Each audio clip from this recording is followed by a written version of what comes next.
Good morning, dear participants, Madam Executive Director Polotska, Mr. Taranov, Mr. Huitfeldt, members of the Horizon Europe office. I'm particularly pleased that for the very first time we are hosting you at the premises of the EU delegation in Kyiv. I wish you to have a nice and fruitful discussion ahead.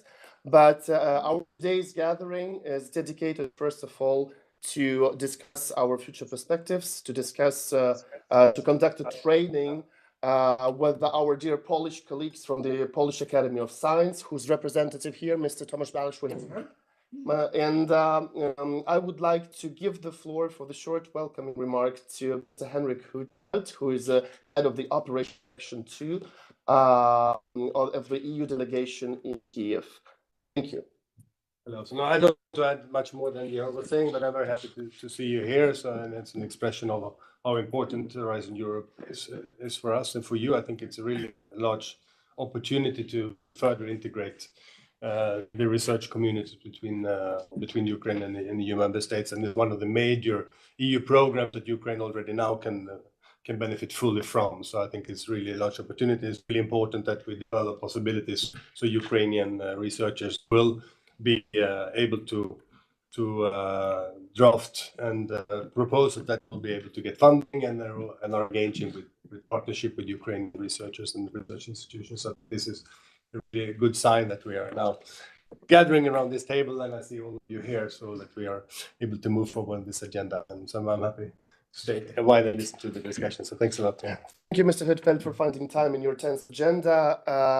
This is really the unique occasion because all those young and talented people of the Horizon Europe office in Ukraine who are assisting us, the EU delegation, to move further European Union's agenda on research and innovation. We're here to exchange our experience and to listen to the very useful information coming from our Polish colleagues as well. And I'm very pleased to pass the floor to Ms. Olga Polotska, the Executive Director of the National Research Foundation of Ukraine. Ms. Polotska, you have the floor. Yehor, thank you so much. As a matter of fact, the event which is hosted by the EU delegation of Ukraine, which is an outstanding case, I would say, for us, and that's truly for the first time. This is not just an event of sharing information. This is rather an event of having a dialogue, and besides, this is also the event that is a very clear proof of sustainable and well-formed communication and collaboration between the delegation of the European Union, the Polish Academy of Sciences. Mateusz, thank you so much for making this event a reality, and of course the National Research Foundation of Ukraine, Horizon Europe office in Ukraine. I'm very honored to welcome everyone. We have quite a large audience today joining online, which is also amazing. That is a clear sign that this workshop is definitely needed, and Ukrainian research community are interested in ERC grants. Everybody knows that ERC grants within the Horizon Europe program of Ukraine are highly competitive, and Ukrainian researchers have not yet demonstrated much success within this, the ERC actions.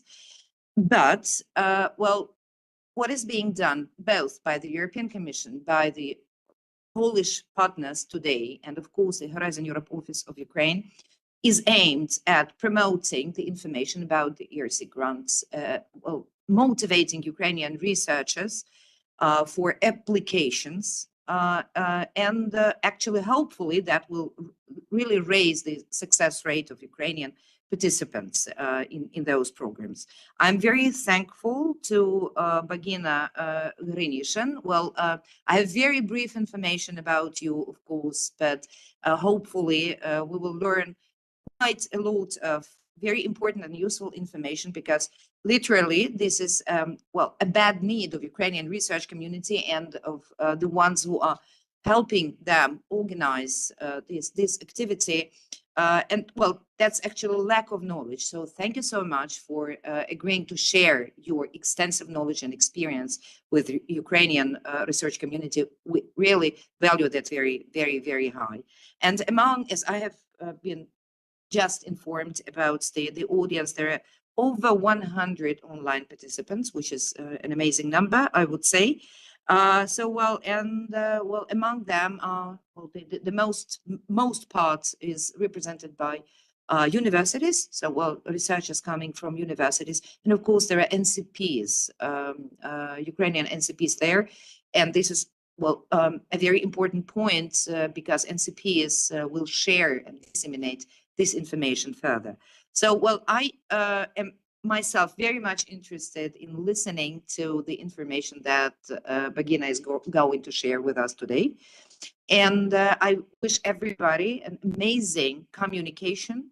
And as far as I understand, there will be the Q&A session also, which is always an added bonus to any kind of informative events. So I wish everyone well, amazing discussion today, and getting the answers to the most burning questions you might have about ERC grants, about drafting those proposals and the career opportunities provided by well, the Horizon Europe Framework Program as such, and of course this very specific ERC component.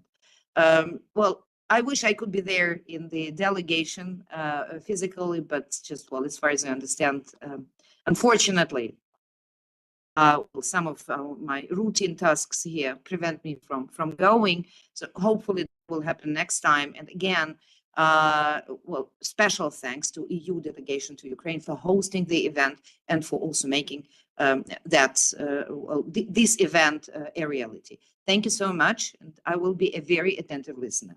Thank you. Thank you so much as well, Director Polotska. We're truly regretting that your busy schedule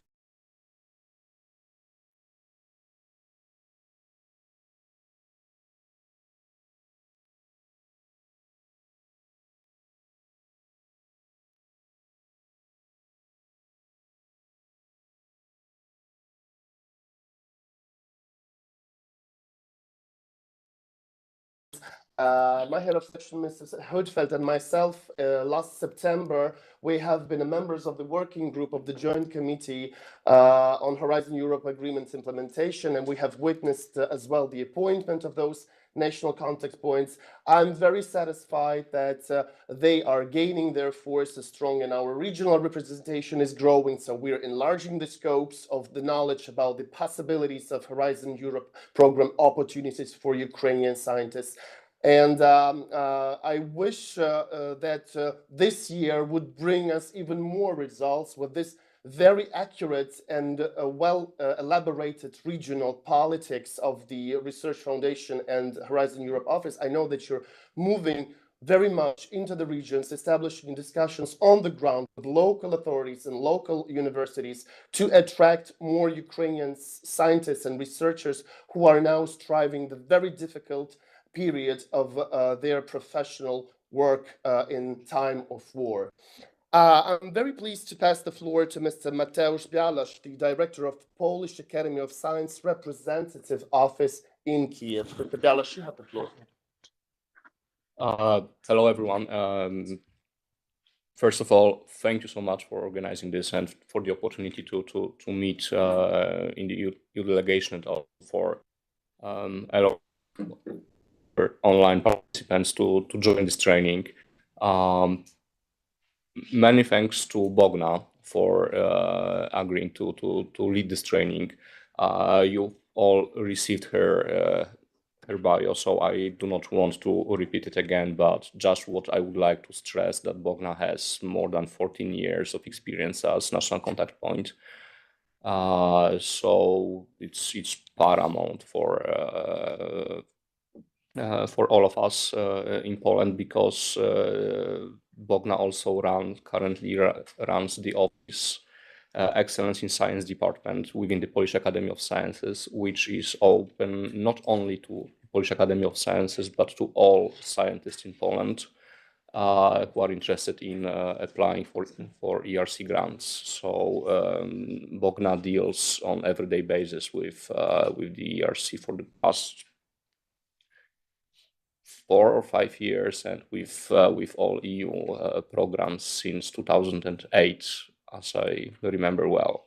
I don't want to take more time, so enjoy, and thank you so much for hosting us here. And Bogna, the floor is yours. Thank you, Mateusz. First of all, I would like to thank the organizers and the host of today's meeting for letting us share our knowledge about the ERC grants. I hope that the things that I will tell you today will be interesting for you. And if you have any further questions, do not hesitate to contact me. Then I would like to express my regret that I could not be with you there physically today. I am really sorry about that, but my personal situation didn't allow me to go to Kyiv, although we already have everything planned. So I'm very sorry that this time I didn't manage to come, but I hope there will be another opportunities in the future.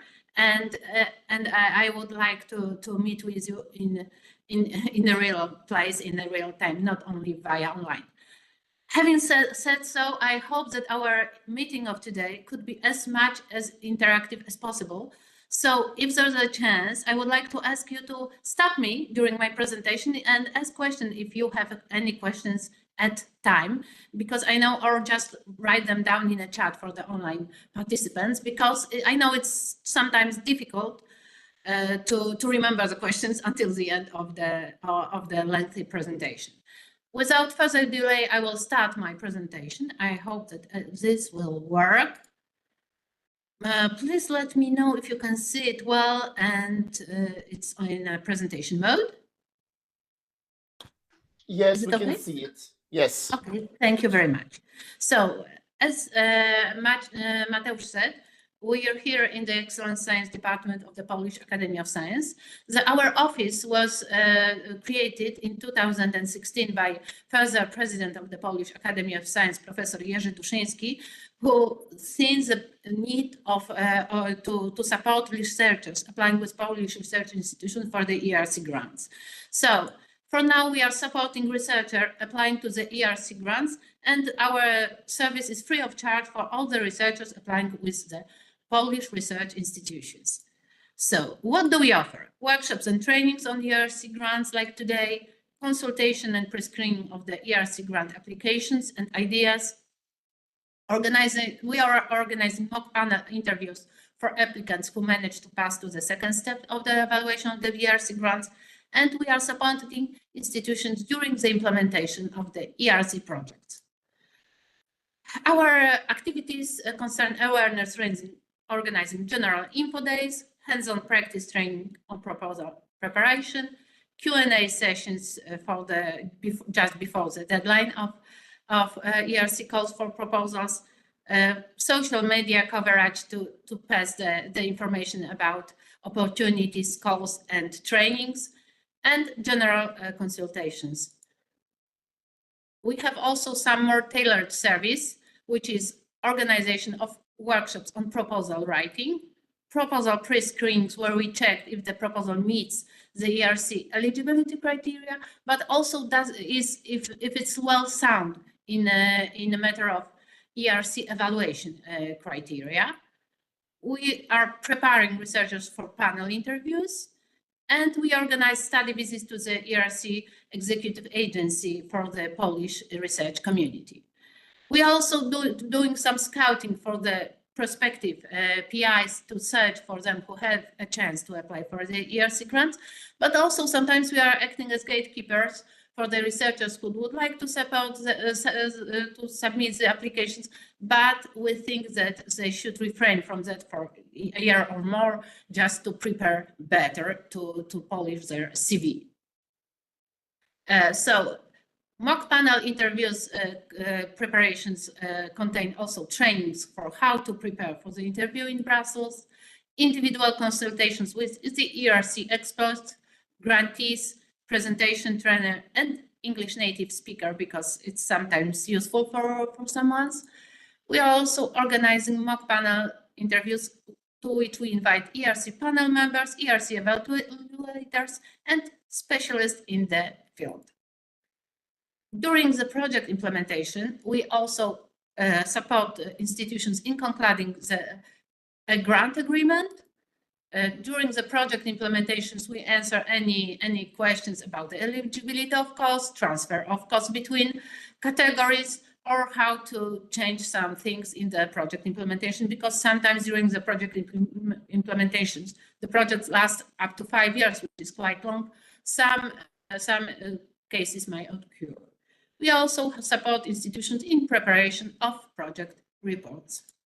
So, without further delay, let me tell you more about European Research Councils. I suppose that our colleagues from the Ukrainian Horizon Europe offices would know those things, but as I've heard that we will have also some researchers today, I will put also some basics here in my presentation. So, European Research Council was founded in 2007 as an answer to growing demand of the scientific society of researchers who needed the grants addressed to them. Because in those times, there were more and more opportunities within 7 framework programs, 6 framework programs in the past, to answer the challenges of the European market, challenges of the European society. And we had more and more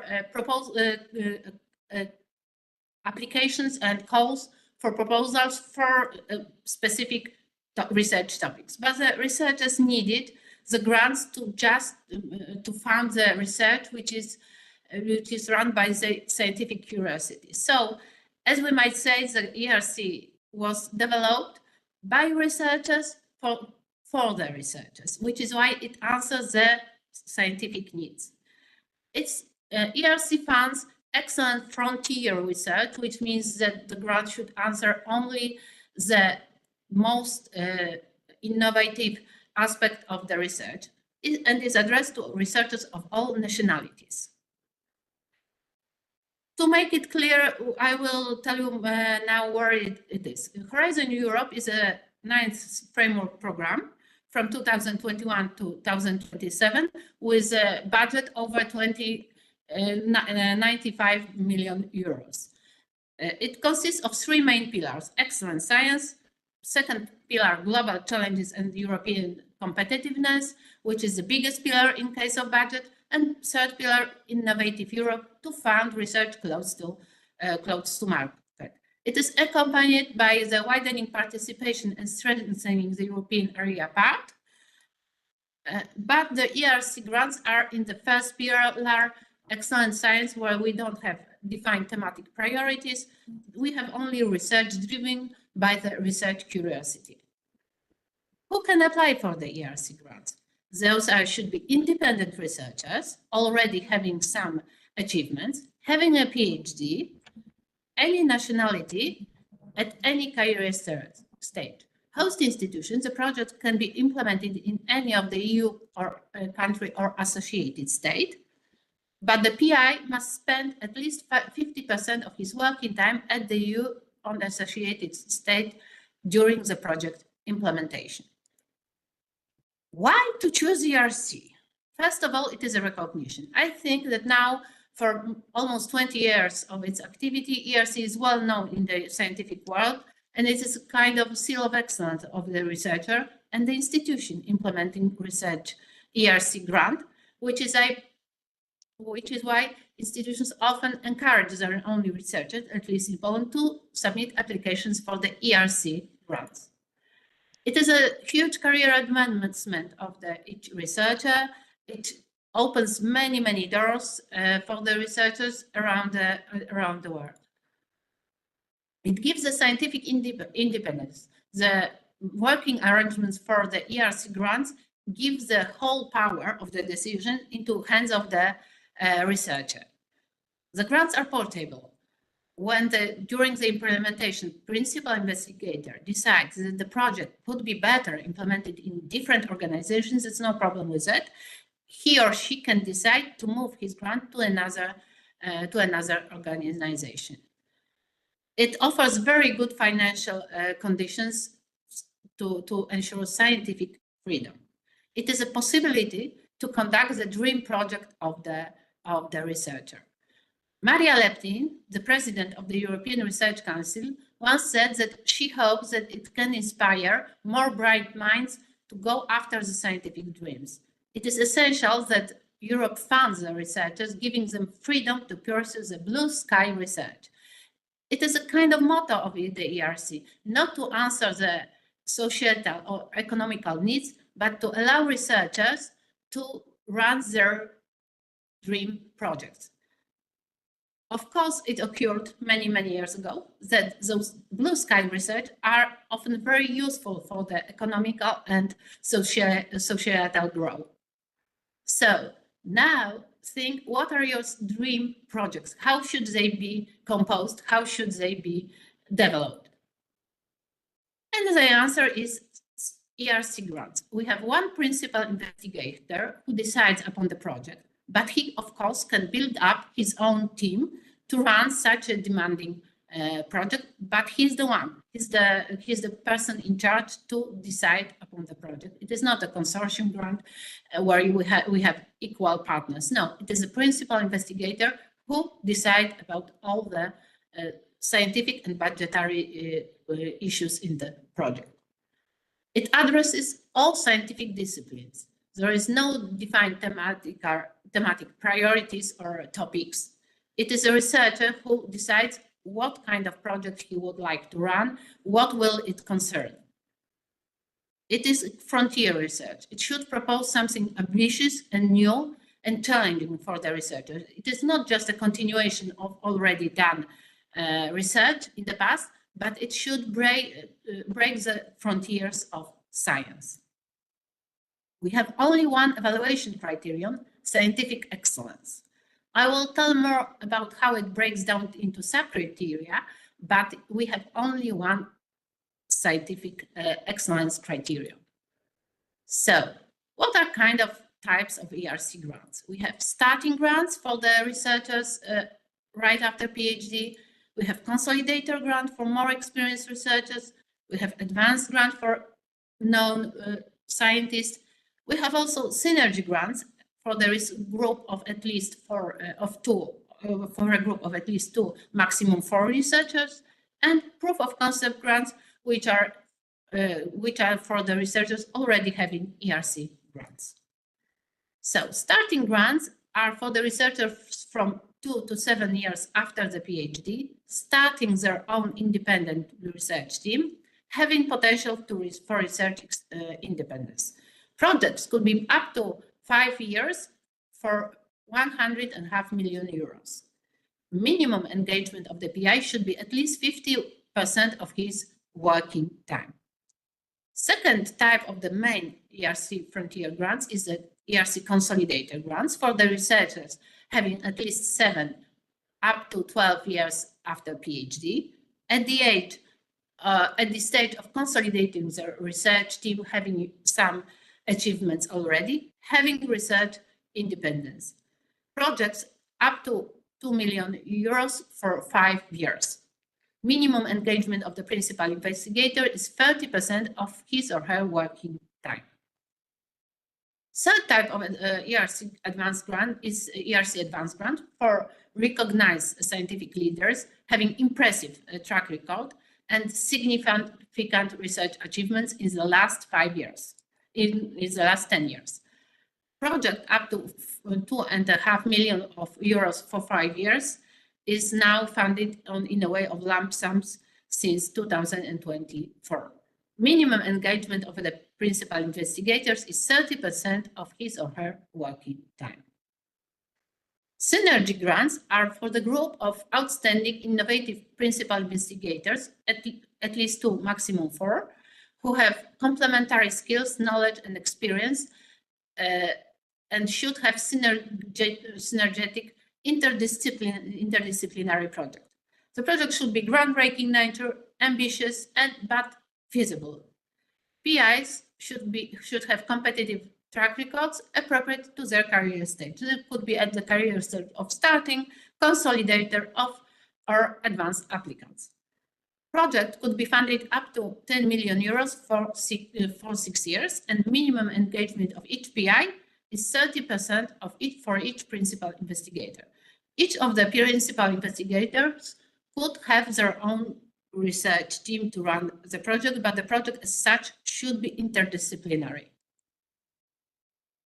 Proof of concept is a small grant funded on the basis of lump sum of 150,000 euros for 18 months for those of the PIs who already have one of the main frontier research grants to fund the need to research close to market, just to proof of concept if such a research could be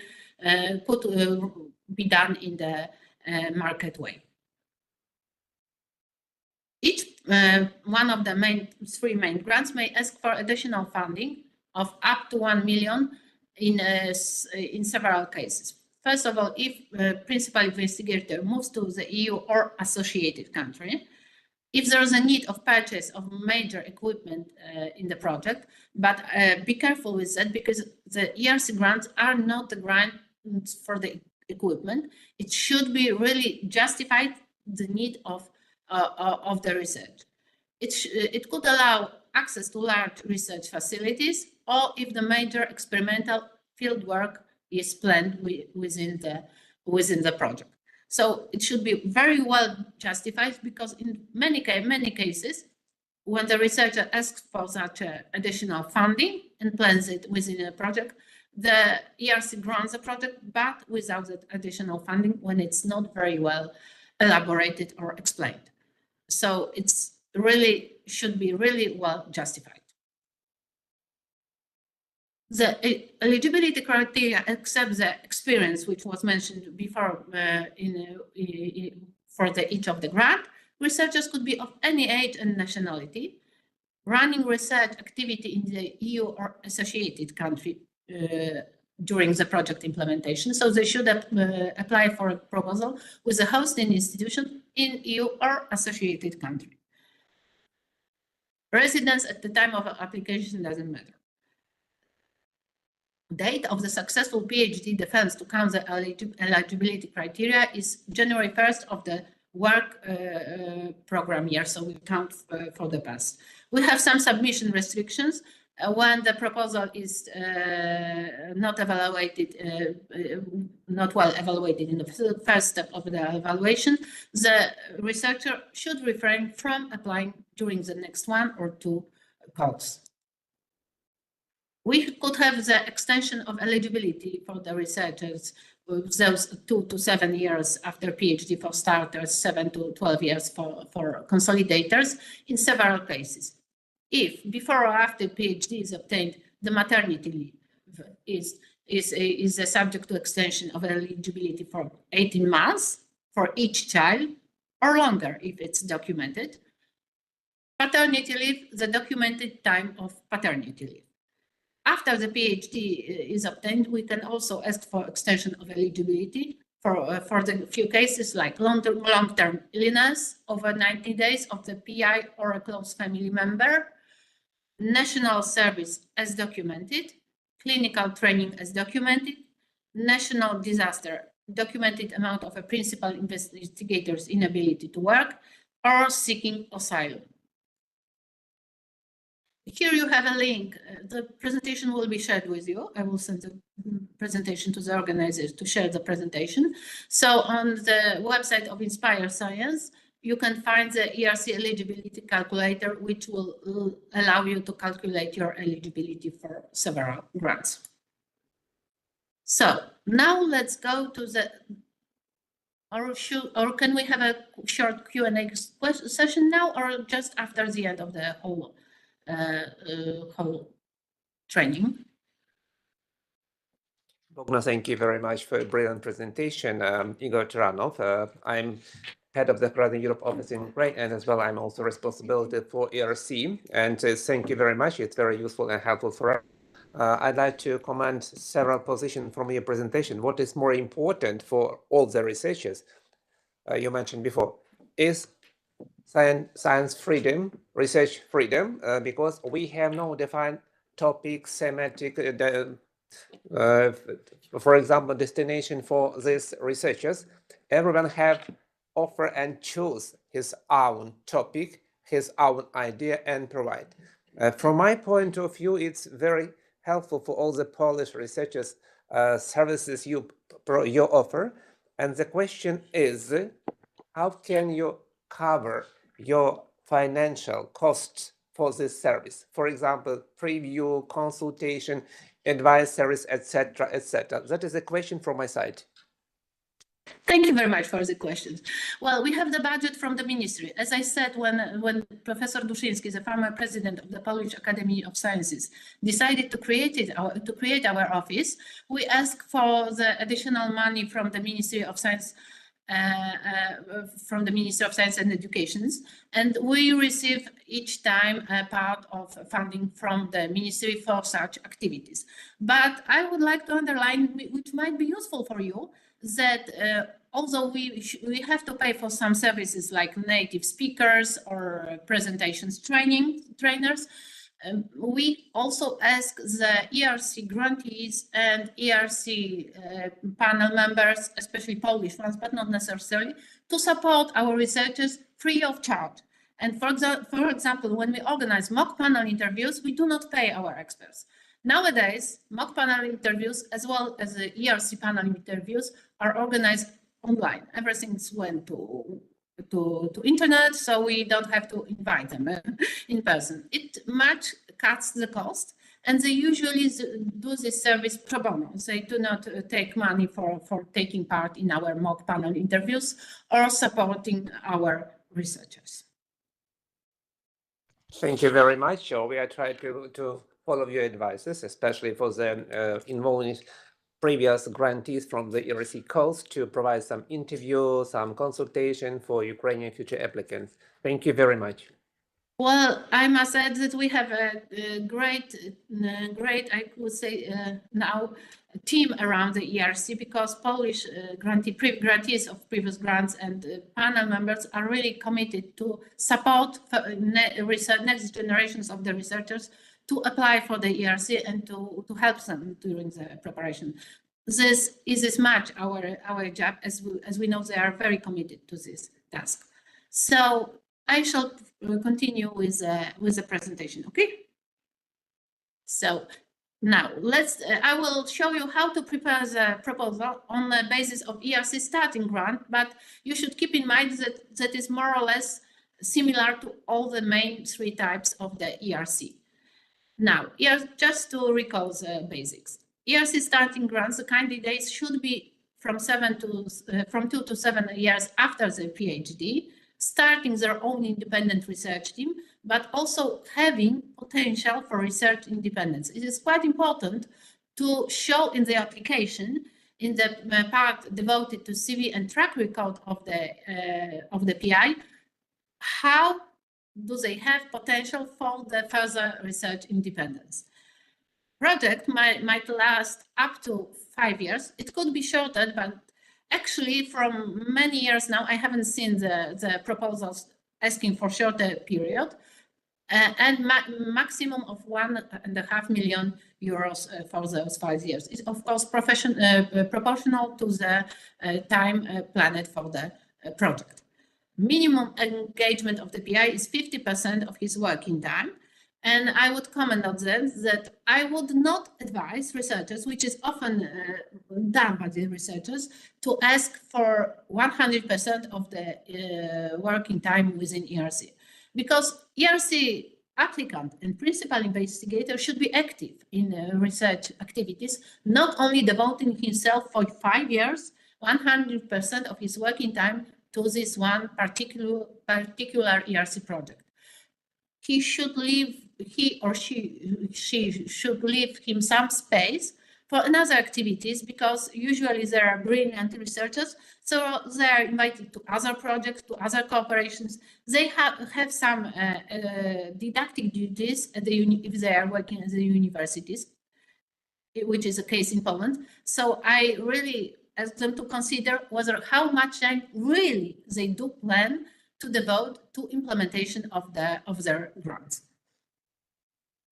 So evaluation process is the following. We have the following ERC panels grouped in 3 main types, which are physical sciences and engineering, life sciences, and social sciences and humanities. And what I would say, it is a very strategic decision to choose the panel. It is a very difficult decision because sometimes the research is between 2 panels or 3 panels, and researchers are not sure which panel to choose. You may consult the ERC dashboard where each of the project is published, not as a such, but only the resume of the project you can find there with a short description of the planned research. So you can compare what kind of projects are found in which panel and check on the ERC website former panel members. Panel members can serve each 2 years. So if you are submitting your proposal this year, you should check in 2 years ago who was serving as a panel member. Of course, there's no assurance that they will be the same persons, but a lot of probability is that you will see the same persons in the panel member this year as the same as 2 years ago. But also you could see the research interest, the research profile, so you could check to whom you address your proposal, because it is very important to decide to whom you want to address the proposal, who do you want to evaluate your proposal. You may choose up to 3 panels, 1 main panel and 2 supporting panels, but I would be very careful with that decision because it might occur that when the main panel decides that the proposal does not fall with their research interest, they may transfer to another panel. So you just like lose control on who's evaluating your proposal. So you should be 100% certain that you want to apply for, that you want to submit your proposal to 2 or 3 panels. But sometimes it's need to be if the proposal is really interdisciplinary. But I would say it's a small weakness of the ERC that there is a problem with evaluating those interdisciplinary proposals. So the application consists of 3 main parts. Part A, which is online form. Part B, 1 abstract and extended synopsis of the project, CV and the track record, and Part B, scientific proposal. Although we have 2 steps of the evaluations, we submit the proposal in total before the deadline. It is very, very important to remember that we submit the whole proposal, but if the proposal won't pass to the 2nd step of the evaluations, no one will read the Part B of our scientific proposal. So, as I mentioned before, the evaluation is done in 2 steps. So, in the first step, what is evaluated is extended synopsis of the project and the CV and the track record. I also put here abstract, but abstract is not a subject to evaluation, but nevertheless, it is the first thing that expert reads before he or she decides to evaluate the proposal. So it's just a first impression on the project, which should be good.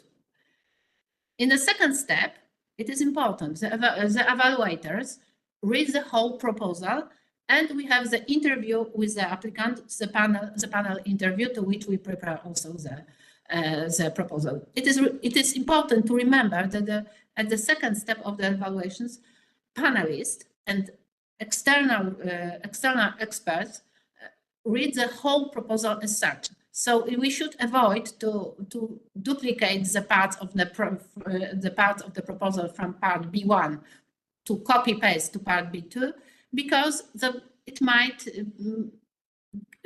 get the wrong impression of our proposal.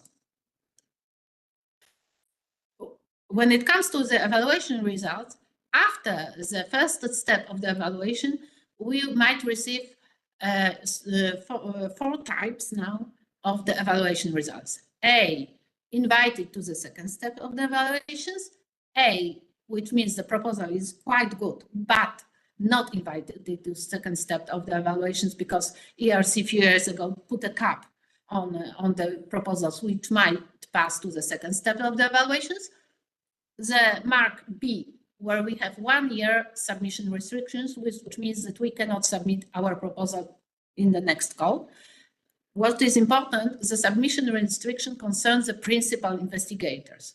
So even if principal investigator totally changes the host institution, the team, the research topic, nevertheless, he or she cannot submit the proposal next year. The proposal will be deemed ineligible in such cases.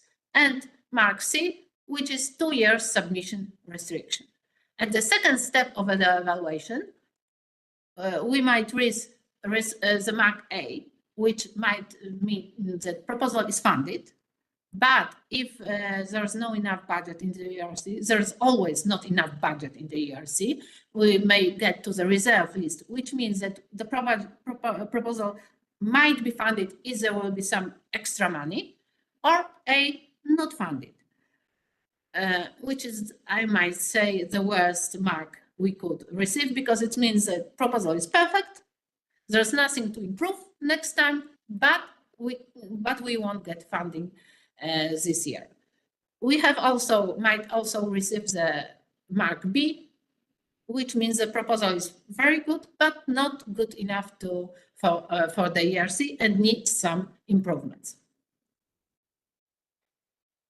Part B of the proposal. As I mentioned before, we have scientific excellence as the sole criterion of the evaluation, which means excellence of the project and excellence of the researcher. Now, in the past, we had that both parts were more or less equal. Now, what is more important, which is, I find it very, very reasonable, the project, the innovative, groundbreaking, ambitious project is more important in the evaluation process than the achievements of the researcher. The researcher should prove his ability to conduct groundbreaking research, but what is more important is the project. Excellence of the project means groundbreaking nature of the research project. To what extent does the proposed research address important challenges? Mark, challenges means scientific challenges, research challenges, not societal or economic challenges. So we should not start our description of the project with the societal problem like health or problems or economic problems. No, we should address important scientific challenges. Yes, of course, addressing the societal needs is also important. We could do so, but if we won't have such a chance, if our project is purely fundamental, it is okay. We don't have to do it for any price, just to prove that in many, many years, perhaps our calculation will serve to do something in medicine. No, we don't have to do such things. Our projects should address important research challenges. We should define the gap in current research, what is lacking in current research to address the needs of our projects. When it comes to the research project, we should prove that our scientific approach is feasible, but groundbreaking. It is a very difficult task to show that although the project is groundbreaking, so we don't know the result. We cannot assure the result, but also we know it is feasible, so it can be done within the project timeline with the resources planned. And to what extent are the proposed research methodology appropriate to the proposed researcher? Maybe we could propose some innovative methods, but maybe we should prove that the planned research methods are adequate for the planned research project. And to what extent are the proposed timescales, resources, meaning money, budget, but also the team, the hosting institutions, PI commitment, are adequate and properly justified to implement such a demanding project? So we can now see the structure of the proposal, which consists of part A. I will discuss it later on. But what is the most important in the ERC is part B1 and B2. Part B1 and B2 are offline forms in RTF format, which are supposed to be filled in, converted to PDF, and uploaded in the system. So In the first part of the evaluation, the panelists who are acting as generalists evaluate only extended synopsis. We should remember that the panel members are not necessarily the specialists in our field. We should keep it in mind when writing part B, but of course not going too much into the popularization of science. We are not writing to the common society. We are just writing to scientists, which are more or less should know what it's about. But still, we should keep in mind that the panelists should act as a generalist. So some of them might not perfectly know our field and advancements in our field, which is why we should address very well what is the need, what is the current state of the art. Objectives of the project are should be defined at the beginning. It is very badly seen when when the evaluator reads the proposal and on the last page of the part B1, he found the information exactly what is the research objective of the project. No, it should be clearly stated at the beginning of the project. Up-to-date state of the art, defined research gap of which we want to address. The groundbreaking nature, ambitious yet feasibility of proposal should be also addressed, underlined, to show non-specialists in the field what is original and innovative in our project. As I mentioned, the evaluators are not necessarily experts in our field, so we should make it easier for them to find what's really interesting in our proposal. So at the first step, what is evaluated? To what extent does the proposed research address important challenges? To what extent are the objectives ambitious and beyond the state of the art? But still, we should address at the first step the feasibility of our project. So we should at least mention who will be doing this project except the PI, I mean the team in the time scales, and not necessarily very detailed work plan, but we should make it clear that we know what we are doing and what we are planning to do.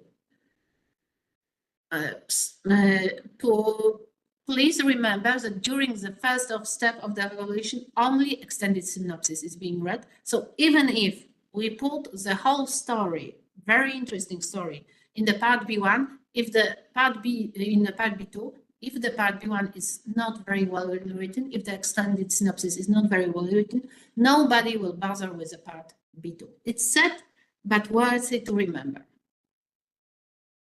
When it comes to the excellence of the researcher, what is evaluated, to what extent the PI has demonstrated the ability to conduct groundbreaking research. To what extent does the PI provide evidence for creative independence thinking? We should remember about that when writing our CV and track record. And of course, we should show that PI has scientific expertise and capacity to successfully execute the project. So we should show that we've done some proper projects in the past.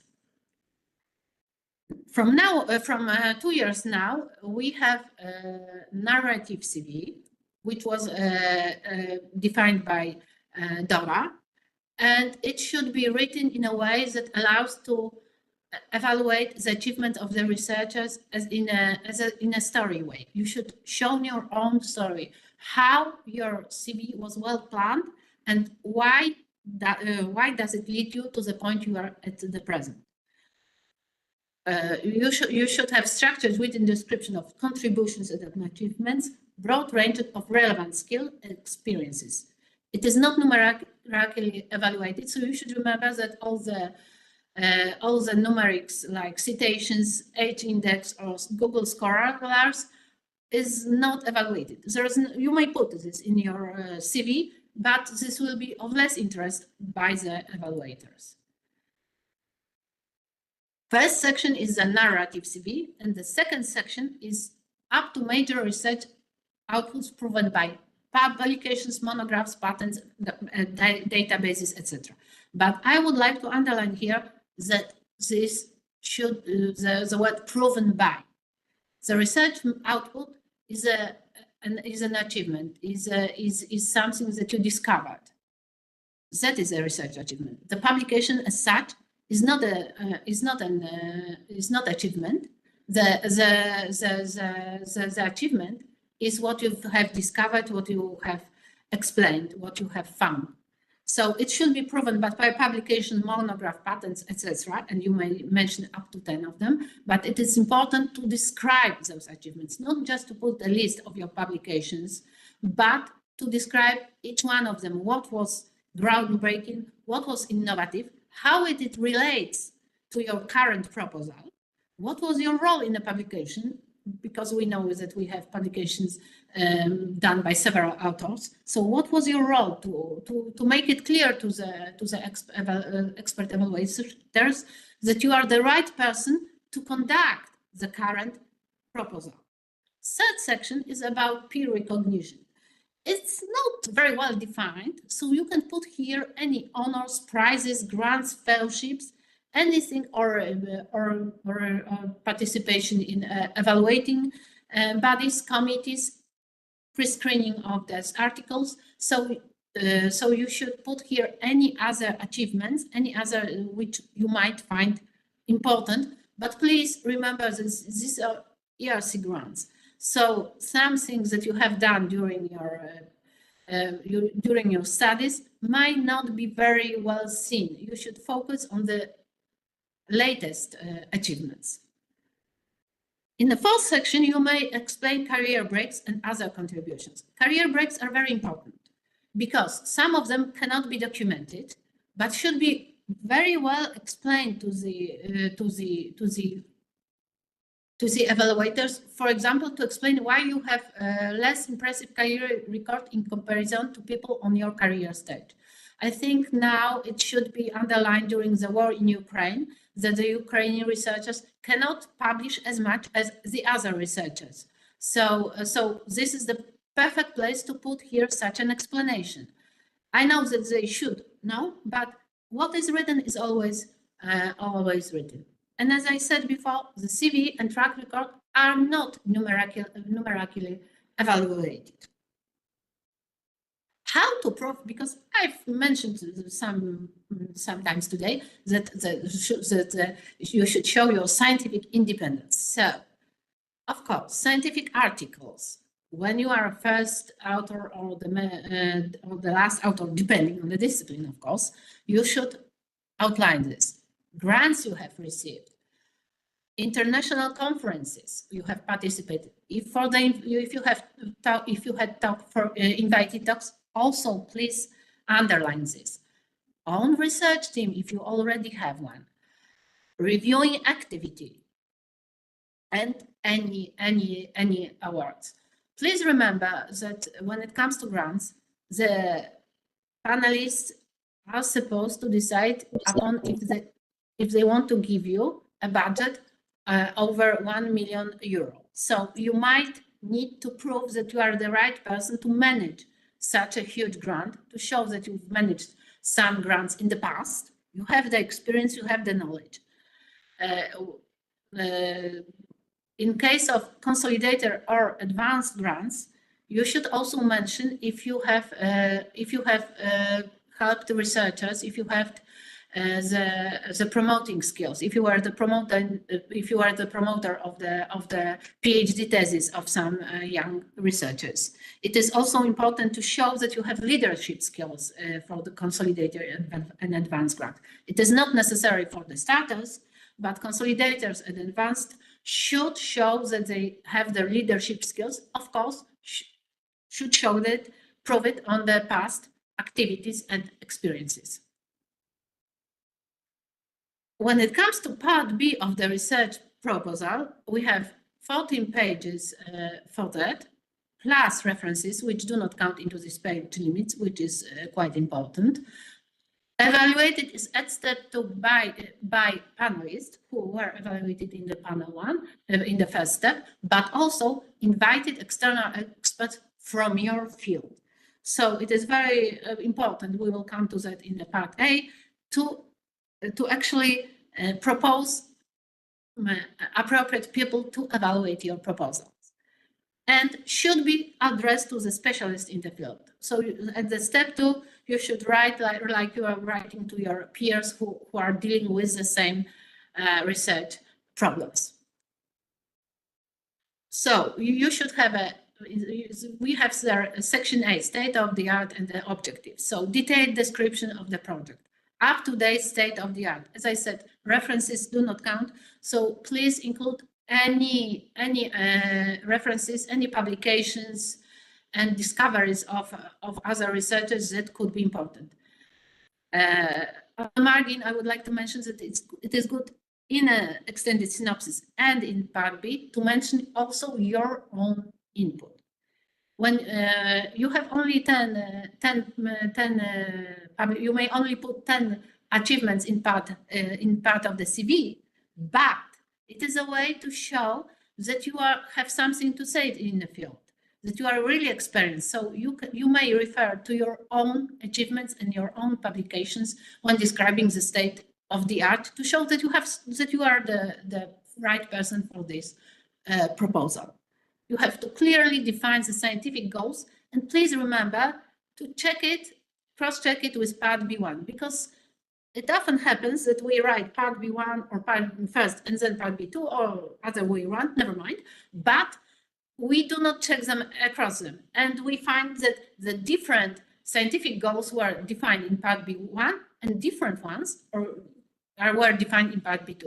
So please remember to make it consistent, to check it whether it's all very well understood and one part complements each other. In the section B, methodology, you should describe adequate and up-to-date methods. It is good seen, not necessary because in the past it was necessary, but it is good seen to propose innovative methods if justified. Really, if justified, you don't have to do it, but if you could propose some innovative methodology, it is good seen. You should also describe your resources, team, working arrangement. When it comes to team, you may propose people you are already working with, but you may propose, you may just describe the need skills for such people if you don't know whom you would in person invite to your proposal. After the grant is granted, you may recruit researchers to run your project. But if you already know the people you would like to work with, you can propose them. They could be your colleagues from your own institutions, from your own lab, but that could be external researchers from the other institutions. They could move to your institution, but also they could work at their own institution. So this institution would become a partner organization for the proposal. It is not a partner in understanding of a Horizon Europe. It is not an equal partner. It is just an institution that recruits your team members. But remember, when choosing the team members, not to overdo, not to invite, for example, noblists and very well-known researchers, because it might seem that you are not the principal investigator, but you are just submitting the proposal. The principal investigator should be able to manage such a team. When you have very well-known professors, it is very difficult to prove that you would be able, especially at the starting grant stage, that you will be able to manage them, to ask them and to control them, because it is also need to control them, and to manage the whole proposal. So please be careful when you construct your team to think if you are you have to show that the principal investigator is the most important. Well, it is very difficult in interdisciplinary projects because you would need some expertise from external researchers in a field that you are not very expert of. So you should describe it in a way that shows that anyway you will have the control, that the principal investigator will have the control. And as I said, describe, if you plan to invite the researchers from another institutions, describe it, you should describe it in the proposal. You should describe, also prepare the work plan. There's no need, like in the other parts of Horizon, in the other grants, to divide into work packages, to have milestones, deliverables. Actually, milestones and deliverables are not very well seen in the ERC proposals. You may, but anyway, you have to show some kind of harmonogram, some kind of. Yes. Do we have a question now? Dear colleagues, can you mute yourself, please? Those who are unmuted, thank you. Sorry, Bogna, go on. Okay, it's okay. So anyway, you should show the timeline, the steps, tasks, or work packages, you name it. However, how you want it, you name it. But anyway, you have to prepare the work plan to make it visible that the project is feasible. So you have a plan, you know what are the next steps, what is conditioning the other steps, to know the weak points or the critical points of your proposal when you have to choose to go this or that way, and what are the achievements of the work packages. But be careful, do not make the little teams for each of the tasks, because we will have the team working on this directed by that person. No. You should remember that the principal investigator is responsible for the whole project, and he or she should be able to control and manage the whole project. And of course, you should describe the risk in your proposal. Now, what kind of risk in a project could we have? Of course, we could have administrative risk, which is team members who might leave our team, problems with cooperation, especially if we have partner organization in another country or in another city. We might have some budgetary problems, especially when the budget is not very well planned or too strictly planned and the prices would change. We might have some problem with time scales, with achieving goals in time. But this is all administrative risk. What is more important in the ERC grant is scientific risk. It could be the misconception, unexpected results of the project, because this should be groundbreaking project. We cannot guarantee what will be the result. We cannot say now, I know that if I will check on this, I will have the following results. You cannot write it. This should be ambitious project, groundbreaking. So unexpected results or misconception might occur. Or, for example, too small research trial to decide. So we should propose the mitigation measures for administrative risk, but I said it's less important. But we should certainly address the scientific risk and make some contingency plan B, C, or D, or even more, to say if something along the way will go wrong, what we will do next. We won't start the project after 2 years because it occurred that we were wrong and we had put the wrong thesis. What shall we do? How do we proceed? So you have to think it through. What kind of plan B, C, D, etc. you could propose for your research project. Do we have maybe time for questions now? Bogna, thank you very much for your excellent and very comprehensive presentation. I'm saving you a couple of minutes of time so you could moisture your throat a little bit, drinking some water, because you were speaking much. Of course, we do have questions. Our colleagues from Horizon Europe office, they are so precise that they are listening to your presentation very attentively, and I pass the floor to you. Maybe you had your question, right? Yes, do you hear me? Yes. Yes, actually, I have 3 questions, but I planned to ask them after the presentation. So I would also, first of all, thank you for this first part of the presentation. It's well structured and inspiring. So I will begin. From the first question. Oh, I can't hear you. this question is, I will ask the first one. This question is of great importance and is of a practical nature particularly for Horizon Europe team. As far as I remember, Polish Academy also is an initiator of ERC mentoring initiative. At least we have analyzed some Polish experience in these programs. You have mentioned a range of tailored services dedicated specifically to ERC consulting. So the first question is, do those services, I mean ERC mentoring initiative and other tailored services, do they correlate? Well, we have two mentoring initiatives in Poland.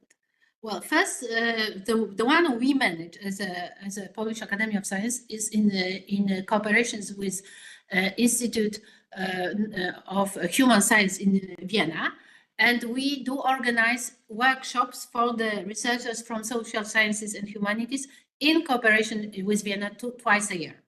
So they could meet with the expert from SSH field and discuss their proposal ideas and receive some feedback from them how it could be seen. This is a mentoring initiative we do as a Polish Academy of Science.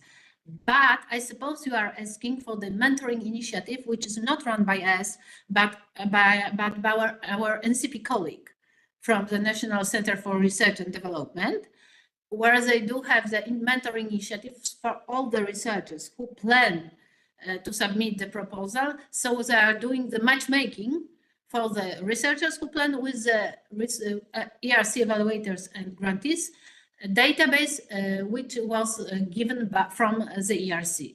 This other mentoring initiative, it's unfortunate that we have two initiatives called the same way, actually. So this other mentoring initiative is run by NCP National Contact Point at NCBR. So they do have it. So we cooperate with colleagues from NCP, but we do not manage this second part because they just giving the contacts and they doing the matchmaking for the researchers and experts. That was what you were asking about?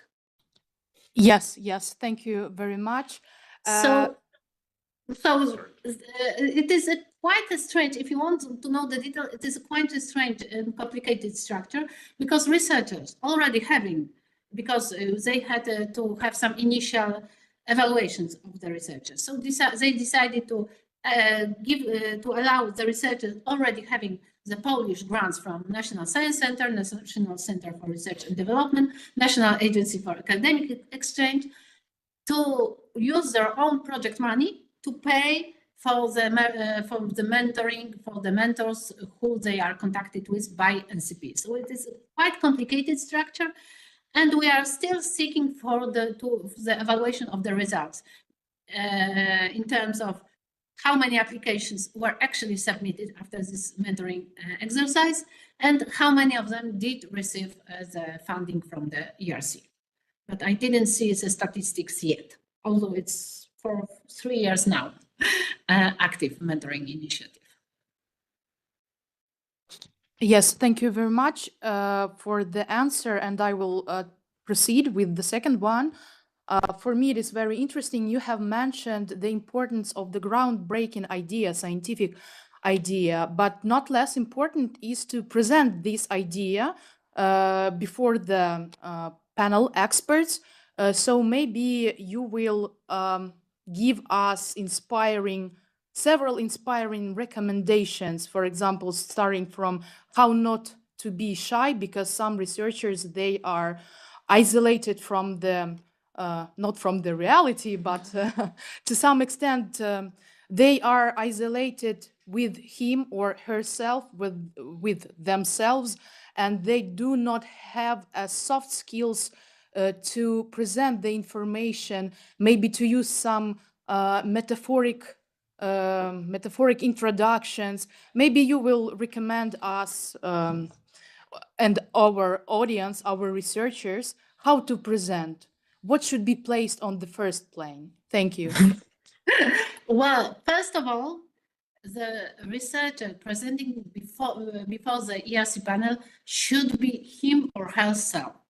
They should not try to act as another person. It is very important to be true.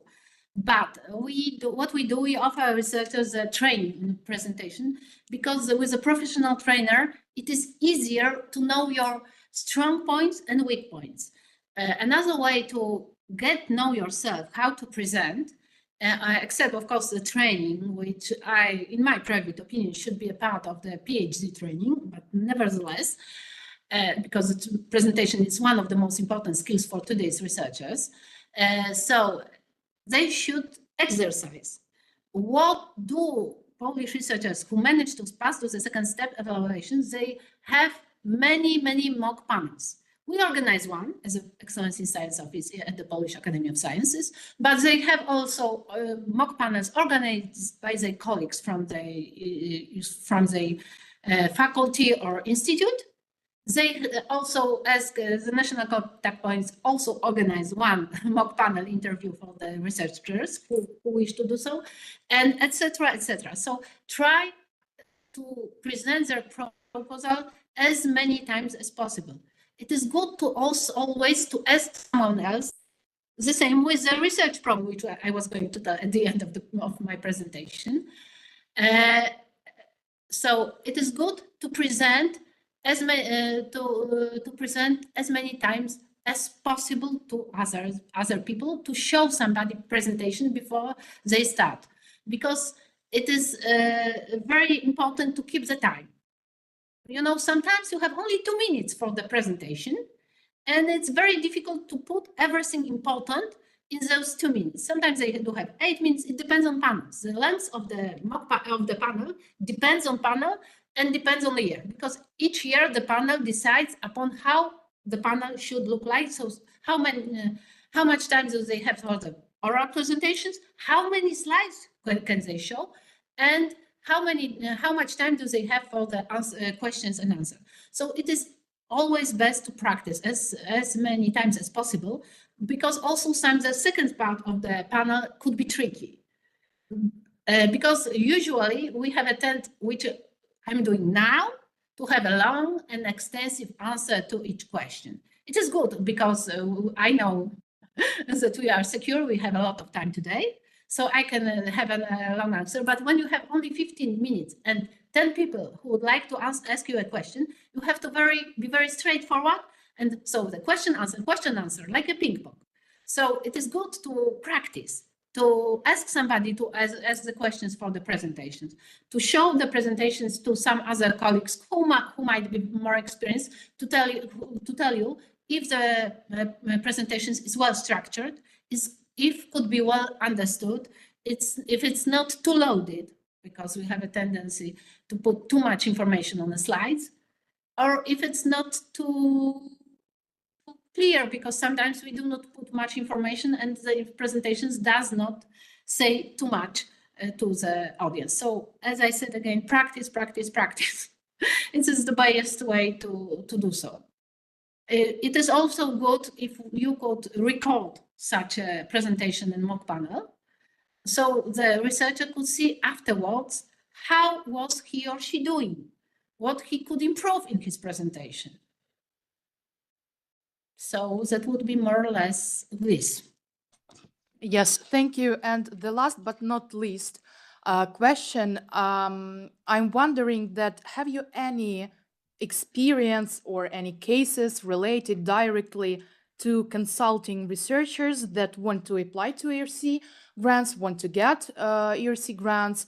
I mean, researchers who are the representatives of social science and humanities. Are there any differences apart from other researchers that are representing another field, other fields of science? Well, this is huge difference, actually. Actually, it is huge difference. It is very difficult. What we are doing now, we are preparing on our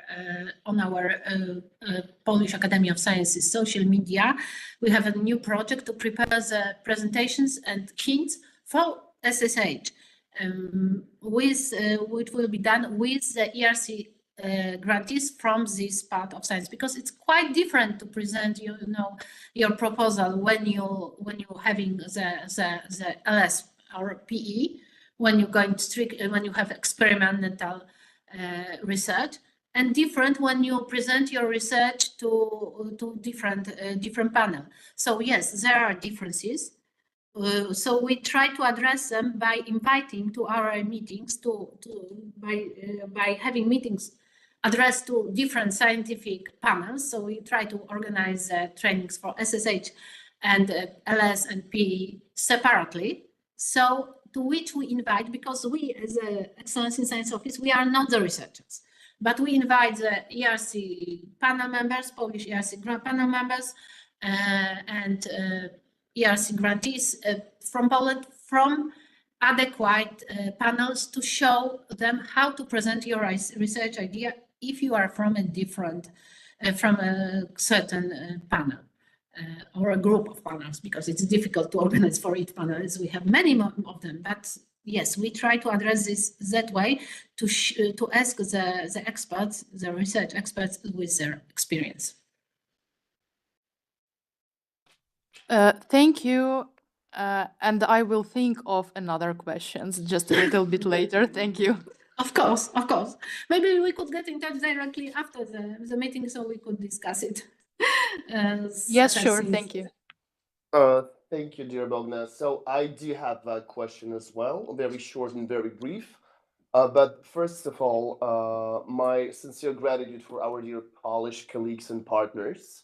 And I thank Mateusz for getting us connected. I know that Polish Academy of Science contributes significantly to those Ukrainian scientists and researchers who fled the war. And on our own behalf, our sincere words of gratitude go to you and Mateusz and all the Academy supporting us these days. My question is, having in mind that Ukraine is not, unfortunately, very active moving in the ERC paradigm, how do you personally evaluate Republic of Poland's participation?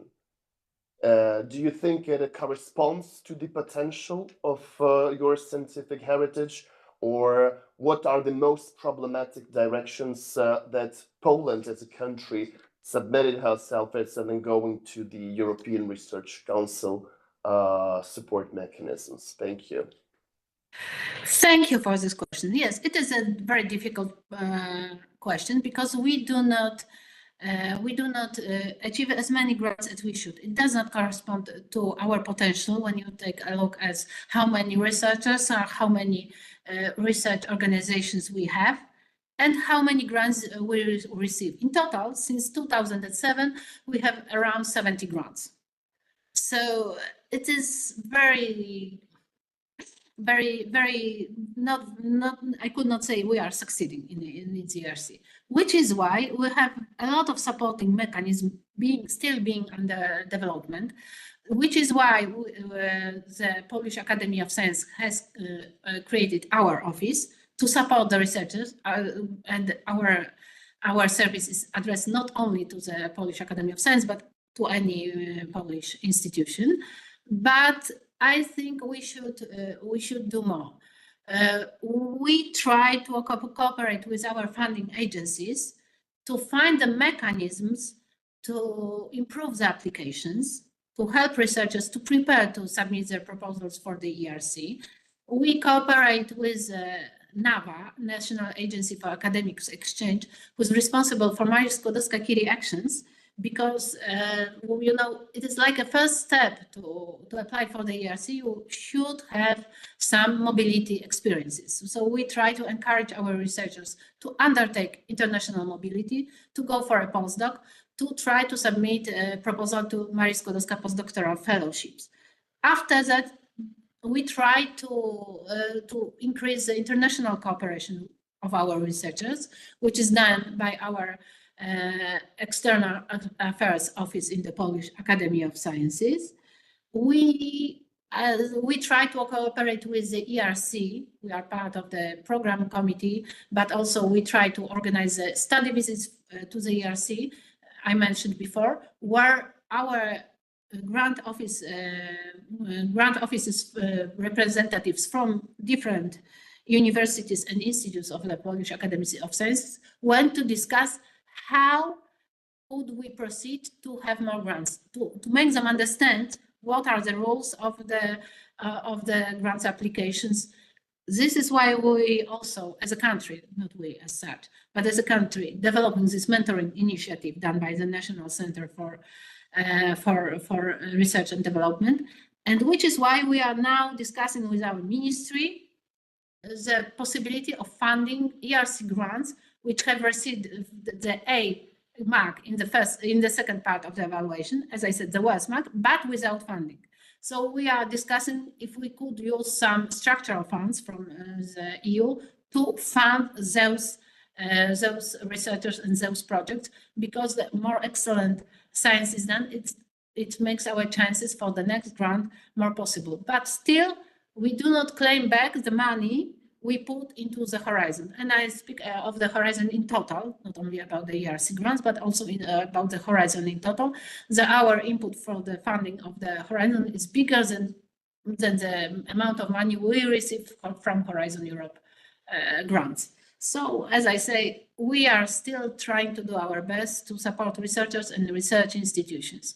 The Ministry of Science and Education has put in the past the evaluation criterion for the universities and institutes, which gives them more points in the evaluation if they do have ERC grants, like it was a huge amount of points. Now we are still, we are still discussing the evaluation system in Poland. I won't go into details now. Yes, but this is a way the ministry tried to encourage the management of the universities and institutes to apply for more ERC grants, which might be really a huge potential for development of the Polish science. Thank you very much, Bogna. Dear participants online, you also have right to ask questions. Please put your question in chat. Our moderator will ask our speakers to answer that. Thank you very much.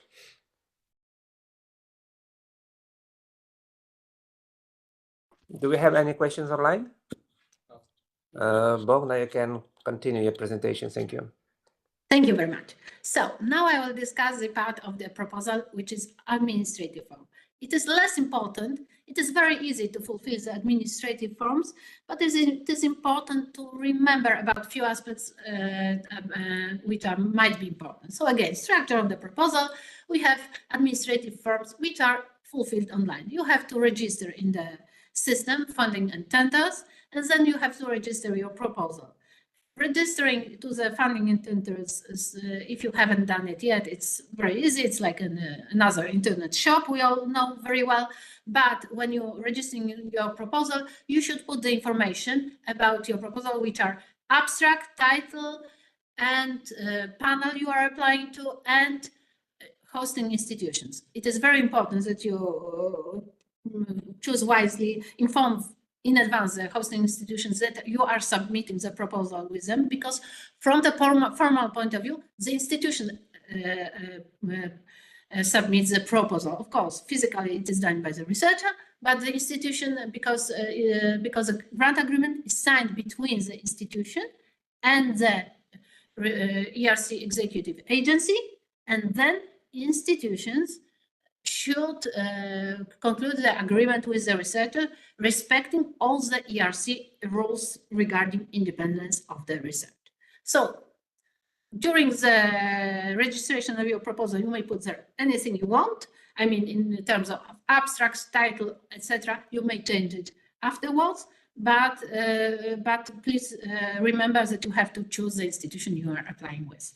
So then, when you want to edit forms, when you have already created proposal in the system, you can edit forms.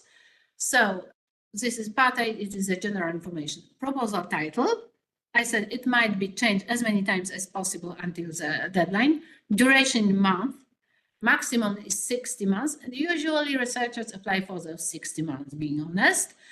I rarely see the shorter proposals, and it is not evaluated very well when the proposal is shorter, because it might seem that it's not ambitious enough for the ERC. The ERC review panel or panels, as I said before, ERC keywords, ERC your project abstract, and declarations. I was talking earlier about the ERC review panel. It is very important to choose wisely the panel. You may see the potential panel members from the past, so you could see to whom you address your proposal, who you will be reading your proposal. It is very, very important in case you are defining the gap in your research and defining the goals of your proposal. You may choose up to 4 ERC keywords which characterize the subject of your proposal. The keywords and the panel also are also a way to define your external evaluators. Of course, you don't know who it will be, but the evaluators are chosen later on the basis of the keywords and abstract and your panel. So think again, when you are putting the keywords, you may also write down 3 keywords you wish. You may think how you would like to characterize your evaluator. So when it comes to abstract, abstract is not being evaluated from the formal point of view, but abstract is the first thing that evaluators and panelists read before they decide to take on evaluation of your proposal. So it is like a first impression, and try to be a good first impression. Second thing is that it is published on the ERC website, on the dashboard I mentioned before, when the project is funded, and on the Cornish website also, which is a database for the all Horizon project. So remember, it should be short and precise and contain no confidential information as it is being published, but should well explain the objectives of the planned research and the way to achieve them. You should not concentrate on the state of the art or the economical or societal challenges, but please do make it understandable what you want to do and how. The best examples, of course, are available on the ERC website. You can see how people write abstracts. Of course, not all of them are the best, because, as I said, abstract is not a part of the evaluation. Sometimes the proposal is great and the abstract is not very interesting. But you may see if you can understand what is written there and what those researchers are trying to do. And now, when you have to put in a part A participant, it is a host institute of you. Where do you plan to implement your project? As I said, you should contact them well in advance to get them know that you are planning to submit such a proposal. Some of the institutions have a mechanism to check upon the researcher and the proposal if it's good enough to be submitted. Because if a certain institution submits a lot of badly evaluated proposals, they don't like to be seen as such. So some of them, for example, Warsaw University have such a mechanism that you have to have the green light from the dean or vice rector to submit your proposal. So they have their own internal evaluation system. You may also put here, if you plan to have your team members from another institution. So you may also put here another in the partner organization and give the details of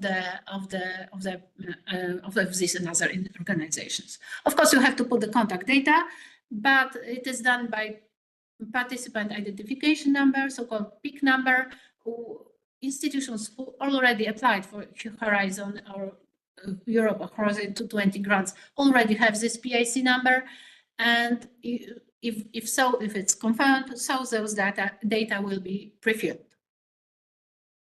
Next thing is that you are asked for is gender equality plan.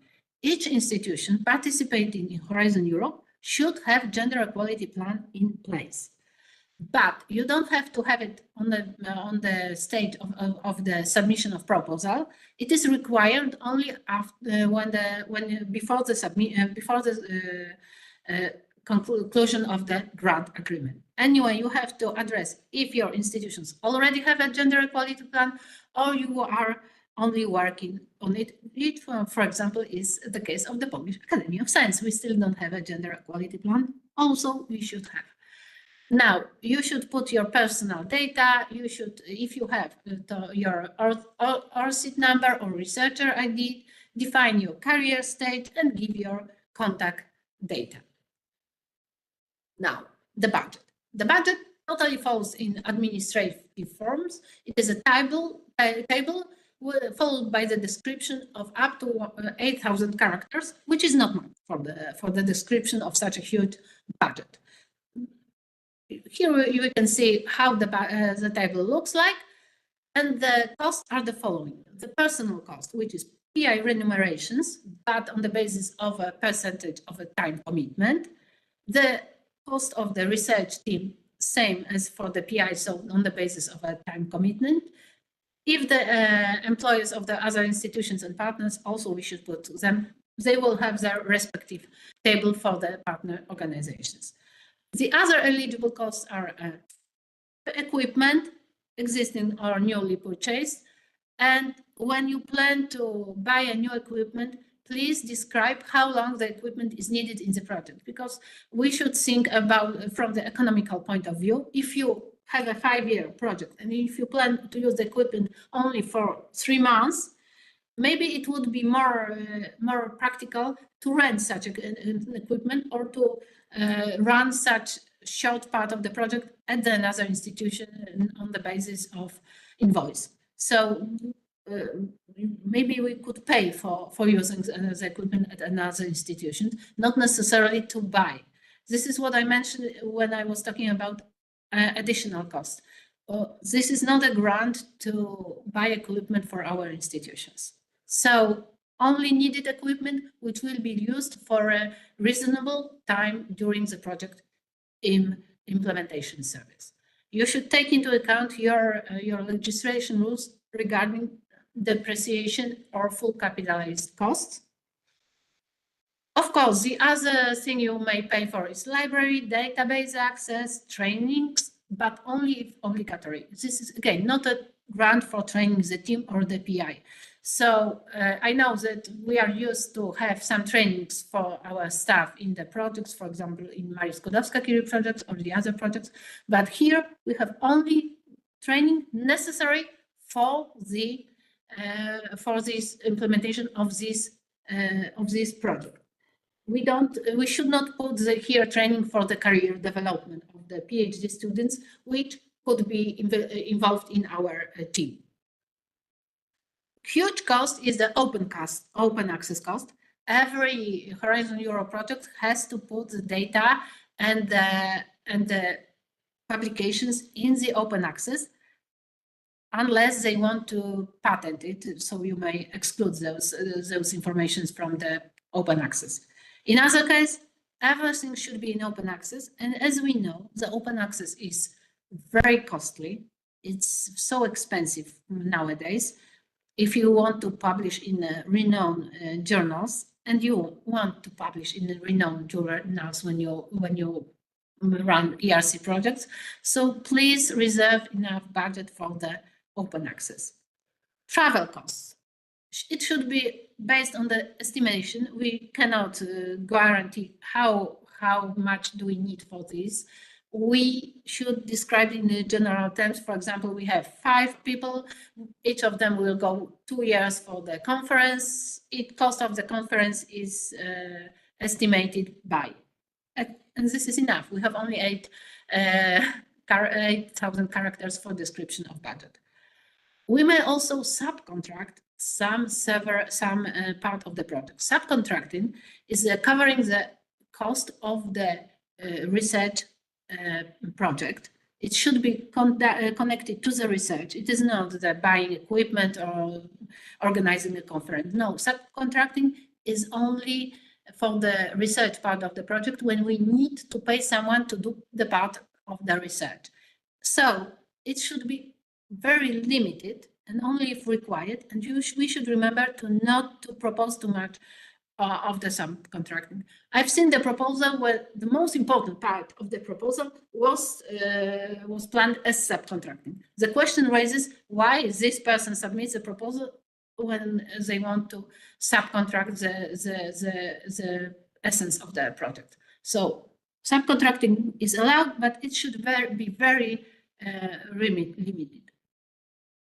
Of course, internal invoices are allowed, and up to the direct project cost, we may have we will have 25% of the indirect costs, which are not have to be described on what we are planning to spend them. And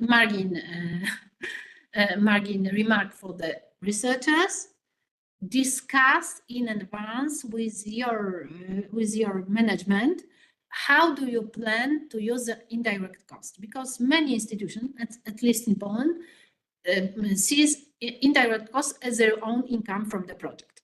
So they take it and they do not give anything for the research cost. So if you plan to use some of the indirect cost, discuss it carefully before the submission of the proposal with the management of your institution. So once said, we may, during the project implementation, we may transfer one cost from one category to another. So this is not binding for the whole duration of the project. Don't worry. So if we, during the project, we see that we lack of money in some categories and we have too much money in the other one, we may transfer the cost, of course, upon agreement from the research executive agency of the ERC, but it is easily done during the implementation of the project. So you don't have to worry that you planned very badly your budget. You should not concentrate too much on your budget, because afterwards it will be possible to change between the categories, but you won't be able to increase your grant. It is always possible to make it smaller, but you won't be able to increase your grants. So keep in mind that you plan for 5 years. Some costs may raise, like it happened in the past many times.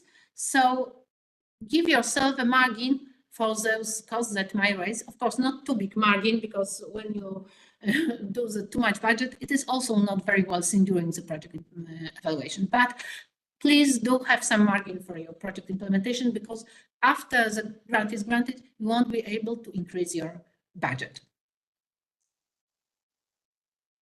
As I said before, you may describe all your and justify all your budget costs in the part 3 of the administrative form. Please remember to refer to all cost items, but not to go too deep, so you don't have to mention that you plan what you plan to buy exactly. You may mention it as a general equipment, for example, not to mention each part of the small equipment, etc.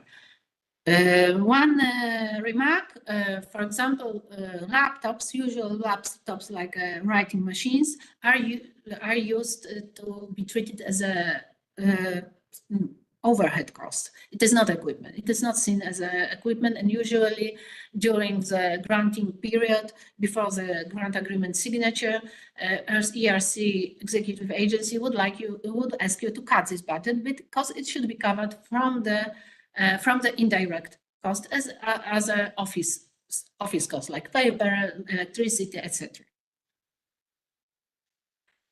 Now, part 4 of the administrative form is ethics and security. Do not refrain from taking it very seriously. Ethics is taken very seriously by European Commission, so it is taken very seriously by ERC. So you have here the list of questions in regards to 9 main areas of the ethical issues. And if your proposal might concern one of them, do not refrain from ticking, because you will have a table to tick and mark that your proposal might concern. You should mention there to what page, on what page of the proposal, on part B of your proposal, do you mention those ethical issues. It is also, it's not the things that could stop from the funding. It is not the way, but when your proposal would be considered for granting, the ethics officer will look it through, and if you do not define very well the ethical issues, they will come back to you with a question and ask for further explanation, which is why you should, if you tick one of the ethical issues, except from referring to the page where it is described in the proposal, you should also include in annexes ethics assessment, in which there is no page limit. You may describe as carefully as you want, as possible, the ethical dimension of the objectives, methodology, and impact. You should refer to the ethical principles and relevant legislation of the EU, but also of the country in which the proposal is planned to be implemented. So if you need some, for example, ethical committee approval, please write what kind of ethical committee approval you will ask for, how much time will it take, because sometimes it takes so much time that it is almost impossible to make it within the project time frame. It really happened in the past. So please consider it. And if you already have some approvals, because it might happen if you are already doing the research in such areas. So please do describe it. If you plan to, in social sciences, if you plan to run some questionnaires, surveys on the human participants, please describe it. You may put here the example of consent form you plan to ask them to sign, to make ethical officers aware that you are fully aware of what you are doing and what kind of ethical challenges you might face.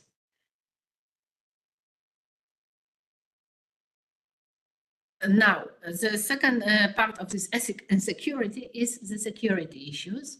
So there's security issues table. There are 3 main areas, which is EU classified information, misuse, or other security issues. If any of those issues are identified, you have also give the page of your scientific proposal and describe it in a security self-assessment, in which you describe what measures do you plan to take, avoid security issues with regard to the legislation. The other questions you might have, the part A of the proposal. You have to mention the PhD defense date. It is an eligibility criterion, as I mentioned. It is always counted on the first day of the year of the work proposal. So if we will have now the work program for 2026, which will be published in late June, early July this year. So you should count your eligibility with regard to the 1st of January 2026. If you have those 7, if you are falling into those 7 and 2 years of PhD defense, or if you plan extension. You have to declare a working time commitment. You may declare this minimum working time commitment, which is 30% for advanced, 40% for consolidators, and 50% for starters. But you may have declare here more. But as I said before, be careful with that. Consider how much time exactly this project will demand for you, and how and consider it with regards to your other professional duties. You have to declare that at least 50% of your working time will be in the EU member state or associated state. Here is an interesting feature. You may mention up to 3 reviewers you would like to exclude from your revision of your proposal. You may mention just names of the person you don't want to evaluate your proposal. So it is a good feature if you know that someone is there which you compete with and you don't want him or her to evaluate your proposal. It is usually taken into account by the ERC executive agency, but unfortunately it might happen if your field is very rare and they won't be able to find anyone to evaluate your proposal. Anyway, they will ask one of those excluded reviewers. But anyway, this is a good opportunity. If you know that there is a person in the world somewhere, you don't want to read your proposal. I said in the world because the expert evaluator may become any person around the world, any nationality from any country. So the last part of the proposal are the necessary annexes, which are PhD diploma plus document from your organization stating the date of your PhD defense. Because now what counts is the PhD defense date, so you have to include such a document for the institution that granted you diploma. How's the institution supporting it? This is a template you can you should take from the system, and without changing the template, put the information about your institutions, put it on the head paper of your institution, and should be signed by the person who's eligible to represent the institution and conclude the agreements. Host institution letter is the assurance that institution will implement the grant according to the ERC rule. That they will sign the working employment contract with the researcher, that the researcher will be granted all the scientific independence needed to Dear implement the Bogna, grant. I'm very sorry for interrupting you. We have to take a small 1-minute break because Madam Ambassador will just come to greet the Horizon Europe participants. So if you don't mind, we will Sure. have a very, very short break and we will go back to you as soon as possible, okay? Okay, surely. Thank you so much. Thank you. Shop and Mr. Mateusz Białas, who is a representative of the Polish Academy of Science office in Kyiv. Okay, So excellent. yes, this is a Excellent. unique Please occasion. take a seat. Take Please, seat. please sit down. I mean, now it's, I can imagine that these days there is a talk about geopolitics in every household in Ukraine. So, but I think that we will get through that, and what you do is really the future for this country. And I think that interconnection between the scientists in the EU and Ukraine is essential. I mean, I'm from Slovakia, and I know how hard it is for our own scientists to actually penetrate the clubbish networks that surround large amounts of EU resources, and even after 20 years, and so it's great that it's starting already now. And I think that what we really miss in Europe is something that Ukraine can bring in spades, and that's innovation. You know, every time somebody does a big report after 10 years, there is a commentary that there is innovation gap in Europe. I've been hearing about innovation gap in Europe for decades, and somehow internally it's not happening to bridge it. And I actually think that in this sense, Ukraine would be a net positive in this regard. I know that Horizon is more looking at basic research, Exactly. not applied, but it needs to connect at some point. And as you can see, we have opened Defense Innovation Office, and I very much hope that you guys talk a lot and will talk even more and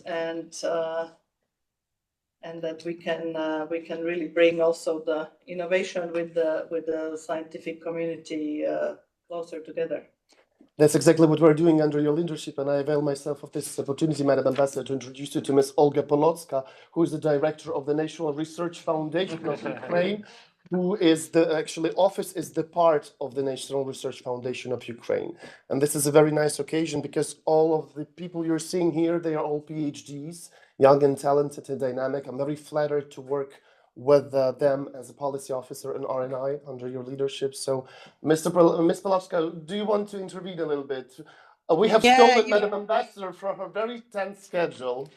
Oh, Madam Ambassador, so well, that's immense honor for the Horizon Europe Office of Ukraine and the National Research Foundation of Ukraine, well, to be present at this event. And thank you for hosting that a lot. Thank you for all the support, all the kind words, all the professional support, all the efforts you have made to support Ukraine under these terrible conditions. And thank you for being in Ukraine with your colleagues of the delegation of the European Union to Ukraine. So we hope that that's not going to be the last event supported and, well, with the involvement of the delegation members. And of course, you're always welcome, and we would love to continue such events with your involvement, of course, taking into consideration your very, very busy schedule. Thank you so much. Thank you very much. And may I express a wish which is probably going to be perceived as criticism by some, which is not meant, it's just meant as a statement of reality, because I grew up in exactly the same system that, and it's a legacy, it's the Soviet legacy that remains here, remains in many other countries, and that's the divorce between research and reality, between research and industry, between research and innovation. It's a legacy that is so please don't take it as a devastating criticism. It's a system that Horizon is supposed to help bridge. Horizon was developed people who did not come from that system, so there is not enough of it, but as there are grants going more also towards this part of the world that suffers from this bifurcation, I think it's really incumbent on us here also to really push into joined up work, because we also have in Slovakia, we also have Academy of Sciences. I used to be employed in one of the institutes, and it's completely devoid even of teaching reality, let alone any other reality. These are parallel universes that rarely meet, and I think that we would do a disservice to this country if we help reinforce the silos rather than push into bridging and making connections. That's why I will be really pushing on you to work with the guys from the Defense Innovation Office, because I think it needs to, because of course there is a space for basic research, which is research for research, and you know, without it, penicillin would not have been invented. I understand that, but a lot of what Horizon does is not that. But you are operating in an environment where there is the bifurcation, and I think that needs to be behind every call, every workshop, every connection made, is to try to bridge the divide. So that would be my parting words. And Pani Olga will excuse me having made this comment, because it's the system that has developed, and it's still very much in existence. Not only here, in many other countries. Thank you, Madam Ambassador. You've been heard, and everything notes. All right. Yeah. Thank you very much. May we ask you for a small group photo Of for course. social media? Of course. Of course. Of course. Thank you. Then I- Well, dear colleagues, I'm sorry for this small pause. We're getting back. Bogna sincerely apologizes because I've been working to catch up, Madam Ambassador, which is schedules written minute by minute. So we are very flattered that you have patience a little bit. I think you had a small pause. So we are very ready to continue and looking forward to hearing new, very useful information from you. You have the floor, and once again, sorry for this pause. No need to be sorry. I think we are honored by the presence of Madam Ambassador, so it's so obvious that we need to start. So coming back to the presentation, so host institution supporting letter I was talking about. So it's a guarantee that the project will be implementing according to the grant agreement, according to the plan, and that the researcher will be giving the scientific independence. The other thing that could be annexed is supporting documents regarding the extension of ERC eligibility due to maternity, paternity leave, national service, clinical training, etc.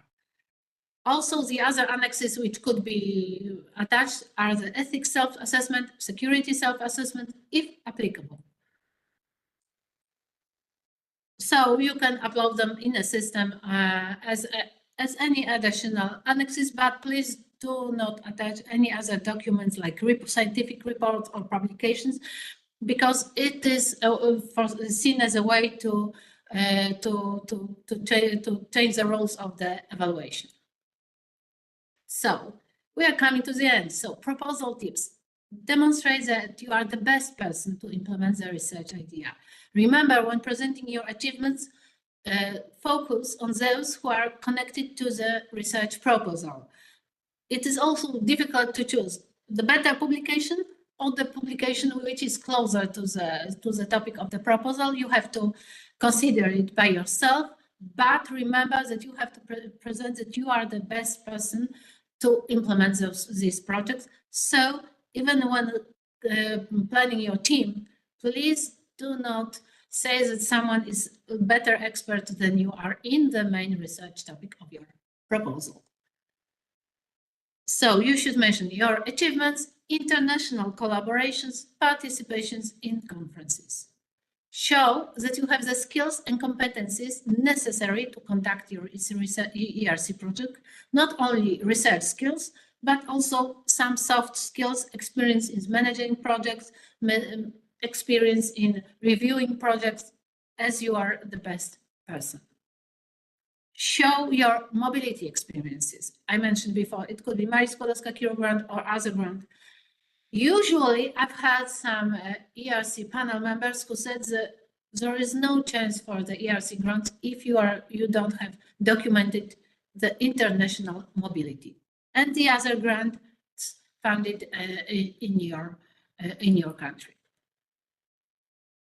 The groundbreaking research idea is crucial in the ERC grants, and we should always remember it. It is more important than those social or economic challenges, but also it may address those social and economic challenges. It is also good thing.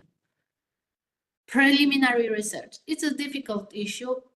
Of course, this should be something new what you propose, but also you should have some kind of proof that what you propose is feasible and implementable. So you should show some preliminary research on your proposal, which shows the proof of concept of your project. Show your proposal to your peers, to your national contact point. They may always see the things that you cannot see in your proposal, to check if everything is clear, if everything is consistent, if it addresses the ERC evaluation criteria. Check the available resources which are available online. I will talk about it later on. Devote enough time. You may think that it's enough because the next starting grant will be open in July with a deadline in October, that you may start prepare your application when the call is open. No, start early before, because you need to discuss the project, to think it through, to do some preliminary research. Maybe you should plan it for another year. Maybe you will have a publication or invitation to a conference or conference talk that you could put in your CV. give it someone else to read, as I said, NCP or other colleagues, so they could check if everything is clear. Remember about basics: layout, language, graphs. Of course, you have proposed layout, but please do make it amusable. Use some graphs, pictures, which are connected to the project. It is not about only pictures as such, but put something that illustrates your project. Bold the important information, underline the important information, but do not overdo, because when you read, you're reading the scientific paper, so you know when you read the text, which is everything is bold and underlined, it's difficult to read and edit different colors. But do really underline the very important information you want to keep in mind the panelists, especially in the first part of the evaluation, I mean extended synopsis. When you have to show the evaluators who are not experts in your field, the generalists, what is really groundbreaking in your proposal. Now, available resources. What we have as available resources is ERC website, where we have panelists from previous calls and present calls also, the ERC work program, the information for applicants, and many other things, the reports from the Scientific Council on evaluation and narrative CV. It is worth it to read. Of course, the basics is the ERC work program and ERC information for applicants for a current call, to know what you are expected and what are the rules. But this is the official documentation. You have also open resources. FFG in Austria, NCPs from Austria, publish the list of the ERC proposals published by the authors. So there's a list with the links when you can read someone else, usually successful proposals, because people do not like to publish unsuccessful proposals. So you may consult those proposals. You may check. Of course, they are mostly outdated. Some of them do not follow with the current layout and rules. But anyway, it is always good to check to know how to present your idea, how to put in what is expected. The Inspire Science eligibility calculator, which I already mentioned before, it is an easy online tool to calculate if you are eligible for a current call. The Inspire Science also publish panel members and from the previous call. I put also a link from colleagues from UK about the articles about the narrative CV, how to put it. It is a kind of novelty, at least for Polish researchers, I think for Ukraine too, how to put your CV into a narrative way, which might not be obvious. So Ukraine has a lot of resources on that because they done it before in UK, and you may consult it and you may check how does it look from their perspective. So I should mention here the ERA for Ukraine. I'm certain that you know the here, but for the logical order, I should mention on the EUREX's website you may find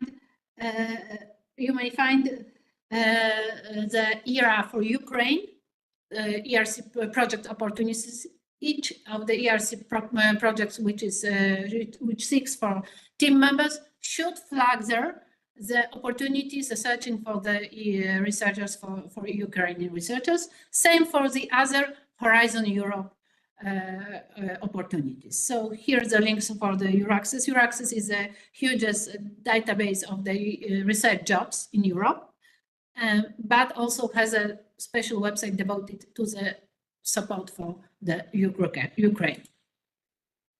And more. Now I would like to invite you to consider becoming an expert evaluator. It could be anyone. You don't have to have a consent from your employer or from your boss. It is on your personal basis. You may register yourself at the Funding and Tenders Opportunities portal.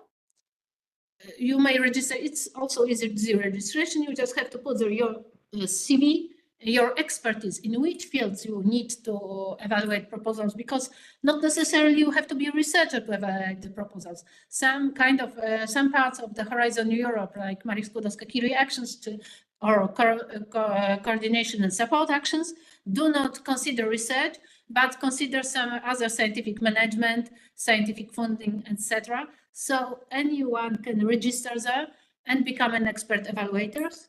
Evaluators are paid for the job they're doing, but I would like to talk about the other aspect. This is the way to read more proposals, not necessarily ERC proposals, but any proposals that are submitted to Horizon Europe. It depends to which evaluation you will be invited to. And I think it is a great chance for you to try to learn how to prepare the proposals. EU is pushing to have the equality between men and women, between people from different countries and regions. So I think if there is an underrepresentation of Ukrainian researchers in those evaluating committees, you have a big chance to get qualified and invited for the evaluation. The other thing I would like to invite you to is a public consultation and feedback on European Commission activities considering the research. We are now in the process, as you well know, of the consulting the 10th framework program. So you might consult what you think about the Horizon Europe. So I think it's a good time for questions if you have any questions.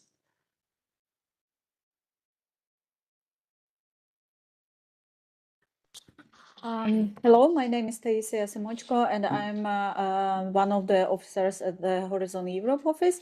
So I was really interested to know that some Polish institutions have internal evaluation of the proposals. And it is interesting to know, do they evaluate more the shape of the application? So in general, if it is built well and consists all the structural elements, etc., or they are evaluating also the scientific excellence, because then it could be tricky.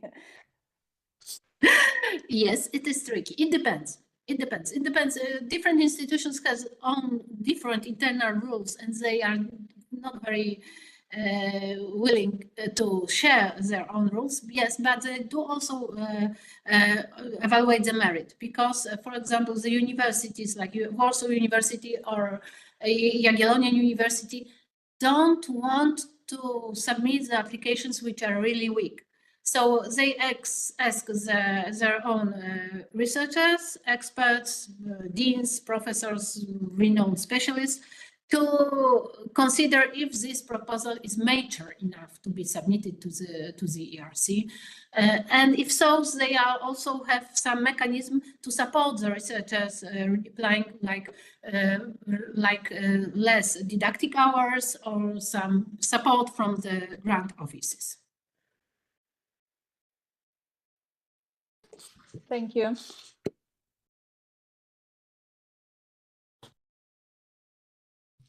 I have a question, actually two. First one, about the proposal preparation.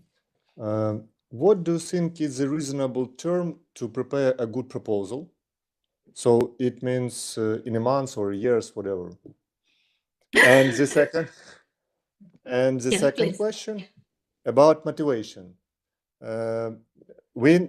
As far as we understand, that to prepare a good proposal, it takes a lot of time and efforts and energy of the researchers that he put off of his life and his research. And the question, if he don't receive funding, because a lack of funding in ERC, it's not a question, for example, and how to motivate him to go on, to prepare new, better proposal. Thank you. Thank you very much. So, well, the reasonable time, you should start think at least a year before submission. I don't mean that sitting writing, because some of the researchers say it's enough 2 weeks to put their idea into the templates. But yes, you do need a preliminary research to prove that your concept is really reasonable and doable. So I would say you need to know your enemy. You need to attend many trainings which are organized not only by the Ukrainian NCPs but also European Commission, European Research Executives Agency organized from time to time open trainings. I suppose that soon I'm not NCP anymore, so I'm not, but as far as I know, there will be soon the NCP project starts. So they will develop their own trainings for the researchers from widening countries like Poland or Ukraine, which are lagging behind in this innovation development. So it is good to join as much as possible to see many materials that are available online, free of charge, and to get to know very well the program, to see, to check, consult the project. So I would say it takes a year to prepare very well before the deadline, to prepare for the submission of the proposals, or sometimes it takes more time. Second question, motivation. Well, once you submit your proposal, you will receive remarks, the evaluators' remarks. So you will see what they did like, what they didn't like, what you could improve. So it is very rarely that the first application is success, being honest. So you should know that it's a long-term planning of your life, that you will submit your application, you won't get funding, but you will get the feedback information, and you will be able to improve your applications. The other thing is that when you are working on the application, you're working on your research idea, which is your research work. So it cannot be lost time in terms of your research. It will be useful because working on an application is mostly doing research. So I would say it could be useful for any other application you might want to submit to any other programs or fundings. You can use it, or you can use it in your research when you do your preliminary research. Another question? Yes, of course. It's Yulia from Horizon Europe office in Ukraine. Thank you. I want to reiterate once again, thank you for the expertise provided by you during this, discussion, lecture, both of them. I have a question regarding the representation of non-academic sector within the ERC. I mean that is the synergy between the ERC grantee and the representative of non-academic sector is important. Why I am asking, because I'm also consulting within the MSCA initiatives, grant initiatives, and we can, you know that then involvement of non-academic sector is, especially within the staff exchange programs, is of utmost importance, and the whole idea of the interdisciplinary involvement, collaboration is like a cross-cutting issue within the Horizon Europe program. So my question is that to what extent the non-academic involvement within the ERC is important, and for example,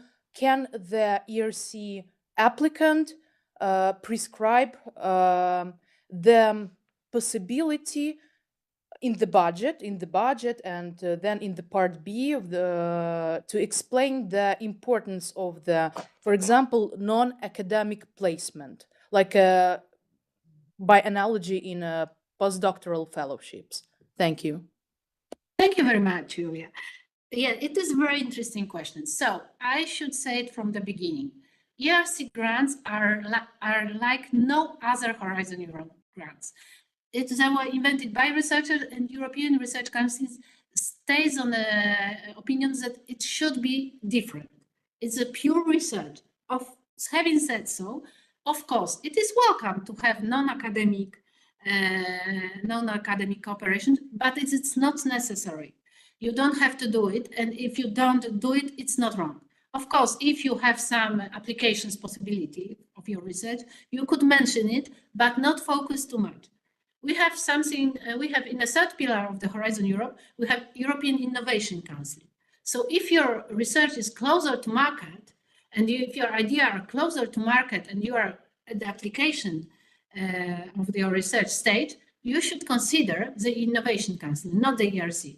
ERC is not only fundamental research, but mostly. So the pure groundbreaking research idea is what is very important for the ERC. So there's no need to justify it with non-academic cooperation. So for the non-academic cooperation, we have proof of concept grants. When you're close to the end of your project, or right after the end of your ERC project, I mean starting consolidated or advanced, you may submit a proposal for this proof of concept grants, lump sum of 150 euros, to check if it really meets marketal needs. This is the only way, but there's no point in putting the non-academic placement in a proposal of the ERC. That would be seen as strange. But on the other way, if you have a great laboratory in the private company, those are usually huge companies, being honest. It could be Smith, a small or medium-sized enterprise from the legal point of view, but rarely seen. You may also plan to implement your whole project in the non-academic sector. But they have to have necessary resources to do such a demanding project. Thank you for the answer provided. Is there any other questions to our dear Bogna from those who are online or here offline? Hello, can you hear me clearly? Yes. Great. My name is Vladislav. I'm one of the officers of Horizon Europe office in Ukraine team. And one more time, thanks a lot for your presentation. It was really useful for all of us. And from my side, I have only one question. You gave advice about that applicants should be very careful when they invite the outstanding scientist in their project. But from another hand, it may be very useful, it may be very good practice for the result of the project. Maybe you can give some advices about what point should be underlined, should be presented by applicants to prove the possibility to manage the process with outstanding scientists, especially for participants who have no experience in ERC grants participation. Thanks a lot. As you said, it could be useful for the project, but be careful. This is not a coordination project. This is not a consortium project. So you should be careful that this is an individual project, more or less like Julia mentioned postdoctoral fellowships, where you have one researcher. So there's a one researcher and his team. So when describing the team, you should show, it's difficult to say in an abstract way when you see the project, it's obvious. You should show that the researcher is able to manage a team. So it is always not advisable to put your promoter of your PhD thesis in your team, because it's obvious that you won't be able to do him or her what to do when he or she was your promoter. So you should describe it in a way that it would be obvious that this person won't manage the whole project, because it is a practice. It happens that such professors who should apply for advanced grants have an idea and ask someone to submit proposal for them as a starter, but it could be seen. So you should describe it in a way that it would be that the task will be limited to, for example. What they will do, that the task will be limited to particular part of the research. You may also have some external cooperations who are not members of your team, but consist some kind of advisory board. So you know that there are external eminent experts, and you would like to ask some time for their advice on your proposal, consult with them results. It's also possible, but again, it should be described in a way that anyway, the final decision lies in hands of the principal investigator. Thanks a lot.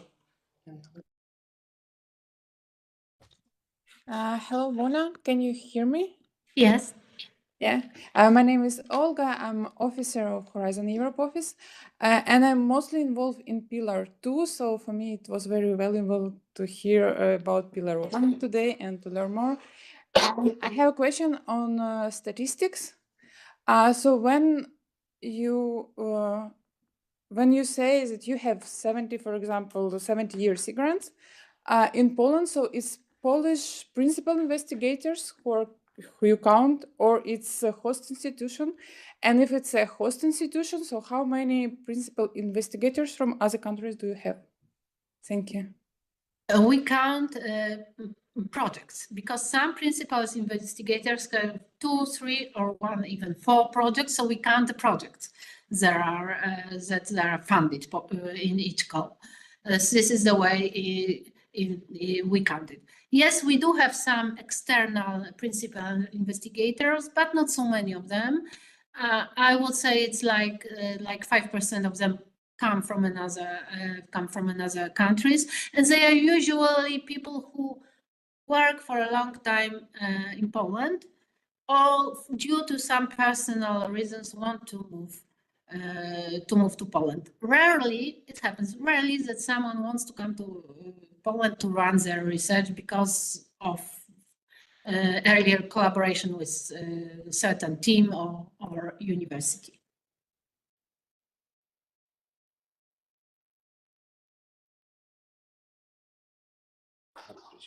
If there are no other questions, dear Bogna, we will stop terrorizing you with all our efforts to get more and more info. As you can witness, this team gathered here at the EU premises, the number of questions they have asked you, it proof once again that they are so starving for such high-level expertise with your having provided to us. And we are very appreciating your presence, your dedication, your enthusiasm and time offered to us. I think that if Mr. Head of the Office has no other comments to make, Igor, do you have something to say before we adjourn? Yes, thank you very much, Yehor, from our side. Appreciation from our office to Bogna. I know that it's a very long way before us because we tried to learn brilliant experience from our colleague. And first, Horizon Europe office, which we started cooperative, was established in 2023. It was Polish office. Thank you for supporting us. So we just know that ERC grants are very important for Ukrainian researchers. We have now the best result. We have only. Sorry, I can't hear you. Somebody muted. Somebody muted me. I'm sorry. I try one time more. Thank you so much for this day. Thank you so much for us with this presentation. And I know that very long way before us, we just start to cooperate with other foreign partners. And the first office we started cooperating was Polish office as well. And we know that we have no best result in ERC grants. We have only one project funded from the European Commission, but it is not bad for us. You know that current situation didn't allow Ukrainian researchers to be more active, even in the publications activity, even to use equipment, research infrastructure, etc., etc. But we tried to learn the best practices. Your presentation is very helpful for us, very useful for us, and we do hope that our audience online is also very grateful to you for today's day. Thank you very much. Anytime you're welcome to Ukraine, we will be very happy to host you at our office physically. Please do believe that we, the brave nation, we work very hard, and we do understand that Horizon Europe program support all the researchers around the world. Thank you very much once time more. Yeah, and maybe the final comment to wrap up. Our Oscar for the principal mail role goes, of course, to your colleague Mateusz, who get us acquainted. And Mateusz, thank you very much for establishing firm bridges between Polish colleagues and Ukrainian RNI community. And by the way, well, this next time Mateusz will come to Ukraine, we're going to ban him from the country if he won't bring you. So feel free to come to Ukraine. Believe me, it's going to be an unforgettable experience because the Horizon Europe office whose second home is EU delegation here, would be very glad to present you all the scale of its dynamism and opportunities. So thank you, Bogna. We are letting you go, wishing you a very, very interesting and fruitful day, because you made this day fruitful for us as well already. So thank you once again. All the honors go to you. Thank you. Thank you very much. Let me thank you once again, and please accept my apologize for not being with you there. I really wanted to do so, and I'm very sorry that I couldn't. And I hope that anyway, even if I failed this time, you would like to see me some other day. I would be happy to come with Mateusz to Kyiv to discuss with you in person, because it's much easier to discuss in person some things, to share experiences. I share experiences, because I would like to know that what are you doing and how do you work, and it would be great for me to experience this. So thank you once again, and I really would like to express my support for you in these hard and dark times. Really, I'm very supportive for you, and I'm very sorry that I could not be there with you. Thank you. Goodbye. Thank you very much. Bye. Bye-bye.